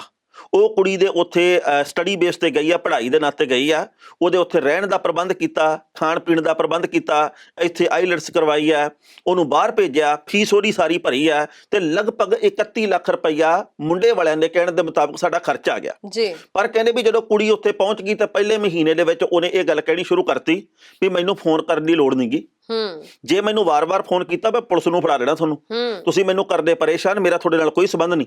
ਉਹ ਕਹਿੰਦੇ ਵੀ ਜਦੋਂ ਅਸੀਂ ਕੁੜੀ ਦੇ ਮਾਪਿਆਂ ਕੋਲੇ ਗਏ ਉਹ ਕਹਿੰਦੇ ਵੀ ਸਾਨੂੰ ਨਹੀਂ ਪਤਾਗਾ, ਤੁਸੀਂ ਜਾਣੋ, ਸਾਡੀ ਕੁੜੀ ਜਾਣੇ, ਸਾਡਾ ਇਹਦੇ ਵਿੱਚ ਕੋਈ ਤਲਕ ਨਹੀਂ। ਸੋ 2018 ਦਾ ਇਹ ਮਾਮਲਾ ਹੈਗਾ, ਪੁਲਿਸ ਦੇ ਵੱਲੋਂ ਕੀਤੀ ਗਈ ਆ ਪੜਤਾਲ ਤੇ ਹੁਣ ਕੁੜੀ ਵਾਲੇ ਕਸੂਰਵਾਰ ਪਾਏ ਗਏ ਆ। ਕੁੜੀ ਦੇ ਉੱਤੇ, ਕੁੜੀ ਦੀ ਮਾਂ ਦੇ ਉੱਤੇ, ਕੁੜੀ ਦੇ ਬਾਪ ਦੇ ਉੱਤੇ, ਇੱਕ ਮਾਮੀ ਸੱਸ ਹੁੰਦੀ ਹੈ, ਇੱਕ ਮਾਮਾ ਸਹੁਰਾ ਹੁੰਦਾ, ਇਹਨਾਂ ਸਾਰਿਆਂ ਦੇ ਉੱਤੇ ਕਹਿੰਦੇ ਵੀ ਪਰਚਾ ਦਰਜ ਹੋਇਆ। ਦੇਖੋ ਗੱਲ ਇਹ ਹੈ ਵੀ ਨਾ ਗਲਤੀ ਜਿਹੜੀ ਹੈ ਉਹ ਕਿਸੇ ਵੀ ਪੱਖ ਦੀ ਹੋ ਸਕਦੀ ਹੈ। ਅਸੀਂ ਜਿਹੜੀ ਪਹਿਲਾਂ ਸੋਚ ਰੱਖਦੇ ਸੀ ਨਾ ਵੀ ਕੁੜੀ ਨਾਲ ਹੀ ਧੱਕਾ ਹੋਇਆ ਹੋਏਗਾ ਜਾਂ ਇਦਾਂ ਹੀ ਹੋਈ ਹੋਊਗੀ ਸਾਰੀ ਗੱਲਬਾਤ, ਅੱਜ ਕੱਲ ਉਹ ਗੱਲਾਂ ਸੱਚੀਆਂ ਨਹੀਂ। ਸਾਰੀ ਘੋਖ ਪੜਤਾਲ ਜ਼ਰੂਰ ਹੋਣੀ ਚਾਹੀਦੀ ਹੈ ਹਰ ਇੱਕ ਮਾਮਲੇ ਦੀ। ਔਰ ਦੂਸਰੇ ਬੰਨੇ ਇਹੋ ਜਿਹੇ ਕੇਸਿਸ ਜਿਹੜੇ ਨੇ ਦਿਨੋਂ ਦਿਨ ਵੱਧਦੇ ਜਾ ਰਹੇ ਨੇ, ਅਸੀਂ ਪੂਰੀ ਤਰ੍ਹਾਂ ਨਾਲ ਪੜਤਾਲ ਕਰਕੇ, ਪੂਰੀ ਤਰ੍ਹਾਂ ਦੇ ਨਾਲ ਸਾਰੀ ਗੱਲਬਾਤ ਜਾਣ ਕੇ ਫਿਰ ਕਿਸੇ ਰਿਸ਼ਤੇ ਨੂੰ ਅੱਗੇ ਵਧਾਇਆ। ਮੈਂ ਤੁਹਾਨੂੰ ਇੱਕ ਨਿੱਕੀ ਜਿਹੀ ਗੱਲ ਦੱਸਦਾ। ਇੱਕ ਦਿਨ ਮੈਂ ਗਿਆ ਇੱਕ ਰੈਸਟੋਰੈਂਟ ਦੇ ਵਿੱਚ ਜੀ, ਮੈਂ ਕਿਹਾ ਚਲੋ ਵੀ ਬੱਤਾ ਬੁੱਤਾ ਪੀ ਕੇ ਆਉਨੇ ਆ, ਮੇਰੇ ਦੋਸਤ ਸੀਗੇ ਨਾਲ। ਉੱਥੇ ਇੱਕ ਮੁੰਡਾ ਕੁੜੀ ਆਏ, ਮੁੰਡੇ ਦੇ ਵਾਲਾਂ ਨੂੰ ਧੂਆਂ ਜਿਹਾ ਲੱਗਾ, ਐਂ ਜੇ ਉਹਨੇ ਸਿੱਟੇ ਐਂ ਜੇ ਕਰਕੇ, ਇੱਥੋਂ ਤੱਕ ਉਹਦੇ ਵਾਲ ਆ, ਇੱਥੇ ਇੱਕ ਡੱਤੀ ਜੀ ਪਾਈ ਆ, ਇੱਥੇ ਬੁੱਲ ਤੇ ਕੋਕਾ ਜਿਹਾ ਜੜੀ ਫਿਰਦਾ ਆਪਦੇ। ਅੱਛਾ, ਮੈਂ ਕਿਹਾ ਪਤਾ ਨਹੀਂ ਵੀ ਇਹ ਵੀ ਨਾ ਧਰਨੇ ਵਾਲੀ ਥਾਂ ਤੇ ਜਿਵੇਂ ਮੇਖਾਂ ਗੱਡੀਆਂ ਹੁੰਦੀਆਂ ਇੱਥੇ ਗੱਡੀ ਇਹਦੇ। ਲਓ ਜੀ, ਉਹ ਕੁੜੀ ਬੜੀ ਸੋਹਣੀ ਤੇ ਸੁਨੱਖੀ, ਉਹ ਆਪਦਾ ਚਲੋ ਪਿਆਰ ਮੁਹੱਬਤ ਹੋਊਗਾ, ਇੱਕੋ ਗਲਾਸ 'ਚ 2 ਪਾਈਆਂ ਪਾ ਕੇ ਬੱਤਾ ਪੀਂਦੇ ਸੀਗੇ। ਮੈਂ ਕਿਹਾ ਚਲੋ ਵੀ ਇਹ ਵੀ ਚਲੋ, ਤੇ ਮੁੰਡੇ ਨੇ ਨਾ ਐਂ ਜੇ ਕਰਕੇ ਸਰਾਣਾ ਜਿਹਾ ਕੱਢਿਆ ਵਿੱਚੋਂ ਤੇ ਐਂ ਜੇ ਕਰੀ ਜਾਵੇ ਬਾਅਦ 'ਚ। ਮੈਂ ਕਿਹਾ ਆ ਤੂੰ ਚੰਗਾ ਜੌਨ ਇਬਰਾਹਿਮ ਲੱਭਿਆ। ਬਾਅਦ ਦੇ ਵਿੱਚ ਇਹ ਨਹੀਂ ਕਹਿਣਾ ਕਿਸਮਤ ਹੀ ਮਾੜੀ ਸੀ, ਯਾਰ ਨਹੀਂ ਸੱਚਾ ਮਿਲਿਆ। ਲੱਭੇ ਤਾਂ ਚੰਨ ਵਰਗਾ ਸੀ, ਚੰਨ ਤਾਂ ਦਾਗ ਹੀ ਬੜਾ ਵੱਡਾ ਸੀ। ਹਾਂ, ਸੱਚੀ ਸੱਚਾ ਪਿਆਰ ਨਹੀਂ ਮਿਲਿਆ। ਨਿੱਕੀ ਨਿੱਕੀ ਗੱਲ ਦੀ ਏਡੀ ਫੁਕਰੀ ਮਾਰੇ, ਕਹਿੰਦਾ ਆਪਾਂ ਕੰਮ ਕੁਮ ਨਹੀਂ ਕਰਦੇ ਹੁੰਦੇ। ਉਹ ਵੀ ਕਰੇ ਅੱਛਾ ਸੱਚੀ, ਓ ਮਾਈ ਗॉड। ਨਹੀਂ, ਕੰਮ ਨਹੀਂ ਕਰਨਾ ਬਹੁਤ ਬਹਾਦਰੀ ਵਾਲੀ ਗੱਲ ਹੈ। ਉਹ ਐਂ ਕਰਦਾ ਸੀ। ਉਹ ਕਹਿੰਦਾ ਸੀ ਵੀ ਆਪਣੇ ਯਾਰ ਦੋਸਤ ਬਹੁਤ ਆ, ਆਪਾਂ ਬੰਬ ਬੁਲਾ ਦੇ, ਗਦਰ ਮਚਾ ਦੇਈਦਾ। ਆਪਾਂ ਤਾਂ ਮੋਟਰਸਾਈਕਲ ਤੇ ਗੇੜੀ ਮਾਰੀ ਦੀ। ਤੈਨੂੰ ਵੀ ਤਾਂ ਜਦੋਂ ਐਂ ਮਿਲਣਾ ਉਹਨਾਂ ਦਾ ਪਾਪੇ ਨੂੰ ਦੱਸੀਦਾ ਹੀ ਨਹੀਂ। ਪਾਪਾ ਤਾਂ ਹੈਗਾ ਬੇਵਕੂਫ, ਜੇਬ ਚੋਂ ਕੱਢੀ ਦੇ ਪੈਸੇ ਤੇ ਉਹਨੂੰ ਰੋਕ ਨਹੀਂ ਸਕਦਾ। ਉਹ ਸੱਚੀ ਨਹੀਂ, ਪਾਪਾ ਵਾਕਈ ਬੇਵਕੂਫ ਹੈ, ਜਿਹਨੇ ਇਹੋ ਜਿਹੀਆਂ ਔਲਾਦਾਂ ਘਰੇ ਰੱਖੀਆਂ ਹੋਈਆਂ ਨੇ, ਜਿਨ੍ਹਾਂ ਨੂੰ ਉਹ ਪਾਲ ਰਿਹਾ ਹੈ, ਜਿਨ੍ਹਾਂ ਨੂੰ ਰੋਟੀ ਖਾਣ ਨੂੰ ਦੇ ਰਿਹਾ, ਜਿਹੜੇ ਵੇਲਣਾ ਨੂੰ ਉਹਨੇ ਰੱਖਿਆ ਹੋਇਆ ਘਰੇ, ਉਹ ਵਾਕਈ ਇਦਾਂ ਦਿਆਂ ਨੂੰ ਬੇਵਕੂਫ ਹੀ ਲੱਗੂਗਾ। ਪਰ ਗੱਲ ਇਹ ਹੈ ਟਾਣਾ ਸਾਹਿਬ ਕਿ ਅੱਜ ਦੇ ਸਮੇਂ ਦੇ ਵਿੱਚ ਹਰ ਚੀਜ਼ ਨੂੰ 100 ਵਾਰ ਸੋਚਣਾ ਚਾਹੀਦਾ। ਅਸੀਂ ਕਈ ਵਾਰ ਕਈ ਫੈਸਲੇ ਕਾਲੇ ਕਦਮੀ ਲੈ ਲੈਂਦੇ ਆ, ਬਾਅਦ ਵਿੱਚ ਉਹਦਾ ਕੋਈ ਵੀ ਹਨਾ ਕਹਿ ਲਓ ਵੀ ਅਸੀਂ ਉਸ ਫੈਸਲੇ ਦੇ ਪ੍ਰਤੀ ਸਿਰਫ ਪਛਤਾ ਹੀ ਸਕਦੇ ਆ, ਉਹਦਾ ਕੋਈ ਹੱਲ ਨਹੀਂ ਨਿਕਲਦਾ। ਮੈਂ ਕਿਹਾ ਵੀਰ ਮਨ ਦੇ ਵਿੱਚ ਮੈਂ ਸੋਚਿਆ ਵੀ ਹੁਣ ਤਾਂ ਇਹਨੇ ਮੂੰਹ ਦੇ ਵਿੱਚੋਂ ਸਰਾਣਾ ਜਿਹਾ ਕੱਢਿਆ ਇੱਕ ਜਰਦੇ ਵਾਲਾ, ਕੀ ਕਹਿੰਦੇ ਕੂਲ ਲਿਪ ਕੇ, ਪਤਾ ਨਹੀਂ ਕਿਹੜੀ ਹੁੰਦੀ ਆ। ਮੈਂ ਕਿਹਾ ਵੀ ਇਹ ਪਤਾ ਨਹੀਂ ਹੋਰ ਕਿਹੜੇ ਕਿਹੜੇ ਨਸ਼ੇ ਕਰਦਾ ਹੋਣਾ। ਅੱਜ ਤਾਂ ਇੱਕੋ ਗਲਾਸ 'ਚ 2 ਪਾਈਪਾਂ ਪਾਉਨੇ ਆ, ਇਹਨੇ ਬਾਅਦ ਦੇ ਵਿੱਚ ਗੁਆਂਢੀਆਂ ਦੀਆਂ ਪਾਈਪਾਂ ਵੇਚਣੀਆਂ। ਹੋ ਸਕਦਾ ਘਰੋਂ ਹੀ ਸ਼ੁਰੂਆਤ ਕਰੇ, ਪਹਿਲਾਂ ਘਰ ਦੀਆਂ ਹੀ ਲਾ ਲਾ, ਇਹਦੇ ਲੱਛਣ ਪਹਿਲਾਂ ਪਰਖ ਲਾ। ਹਾਂ, ਬਹੁਤ ਬੁਰਾ ਹਾਲ ਹੈ ਸੱਚੀ। ਪਤਾ ਨਹੀਂ ਕਿਉਂ ਕੁੜੀਆਂ ਵੀ ਫੈਸਲੇ ਬਿਨਾਂ ਸੋਚੇ ਕਿਉਂ ਲੈ ਲੈਂਦੀਆਂ ਨੇ। ਇਸ਼ਕ ਕਰਨਾ ਹੁੰਦਾ ਨਾ, ਇੰਨਾ ਵੀ ਨਹੀਂ ਅੰਨਾ ਹੁੰਦਾ ਵੀ ਉਹਨੂੰ ਸਰਾਣਾ ਹੀ ਨਾ ਦਿਖੇ। ਹਾਂ, ਮਤਲਬ ਸਰਾਣਾ ਤਾਂ ਸ਼ਰੇਆਮ ਦੇਖਦਾ ਹੋਊਗਾ ਨਾ, ਹੱਦ ਹੀ ਹੁੰਦੀ ਆ। ਕੀ ਪਤਾ ਉਹ ਕਿਹੜੀ ਹੋਵੇ ਵੀ ਮੇਰੇ ਵਾਲਾ ਅਜੇ ਦੇਵਗਨ ਨਹੀਂ ਹੁੰਦਾ। ਹਾਏ ਹਾਏ, ਇਹੋ ਜਿਹੇ ਅਜੇ ਦੇਵਗਨ ਤੋਂ ਕਰਾਉਣਾ ਕੀ ਹੈ। ਕੀ ਪਤਾ ਕਹਿੰਦੀ ਹੋਵੇ ਗੱਬਰ ਸਿੰਘ ਮੇਰਾ ਤਾਂ ਇਹ ਆਰੀਓ ਸਾਂਬਾ ਐ ਚੱਲਦਾ ਹੋਵੇ। ਮੁੜ ਕੇ ਸਰਾਣੇ ਥੱਲੇ ਪੈਸੇ ਲੁਕਾਉਣੇ ਪੈਂਦੇ ਆ ਇਹੋ ਜਿਹਾ ਤੋਂ ਬਚਣ ਦੇ ਲਈ। ਸੋ ਖੈਰ ਬਚੋ, ਸੋਚ ਸਮਝ ਕੇ ਫੈਸਲੇ ਲਓ ਜ਼ਿੰਦਗੀ ਦੇ, ਬਾਅਦ ਵਿੱਚ ਸਿਰਫ ਪਛਤਾਵਾ ਹੱਥ ਰਹਿ ਜਾਂਦਾ ਹੈ। ਸੋ ਬਾਕੀ ਇਹਨਾਂ ਗੱਲਾਂ ਦੇ ਨਾਲ ਹੀ ਹੁਣ ਪ੍ਰੋਗਰਾਮ ਨੂੰ ਸਮੇਟਦੇ ਹਾਂ ਜੀ, ਜਾਣਦਾ ਹੋ ਗਿਆ ਵੇਲਾ। ਕੱਲ ਨੂੰ ਫਿਰ ਤੁਹਾਡੇ ਸਾਰਿਆਂ ਦੇ ਨਾਲ ਮੁਲਾਕਾਤ ਹੋਏਗੀ। ਦਿਓ ਸਾਨੂੰ ਦੋਵਾਂ ਨੂੰ ਇਜਾਜ਼ਤ। ਸਤਿ ਸ਼੍ਰੀ ਅਕਾਲ। ਤੁਸੀਂ ਵੇਖਦੇ ਰਹੋ ਪ੍ਰਾਈਮ ਏਸ਼ੀਆ ਟੀਵੀ, ਤੁਹਾਡਾ ਆਪਣਾ ਤੁਹਾਡੇ ਲਈ। ਜੱਜ ਦਾ ਵਿਚਾਰ।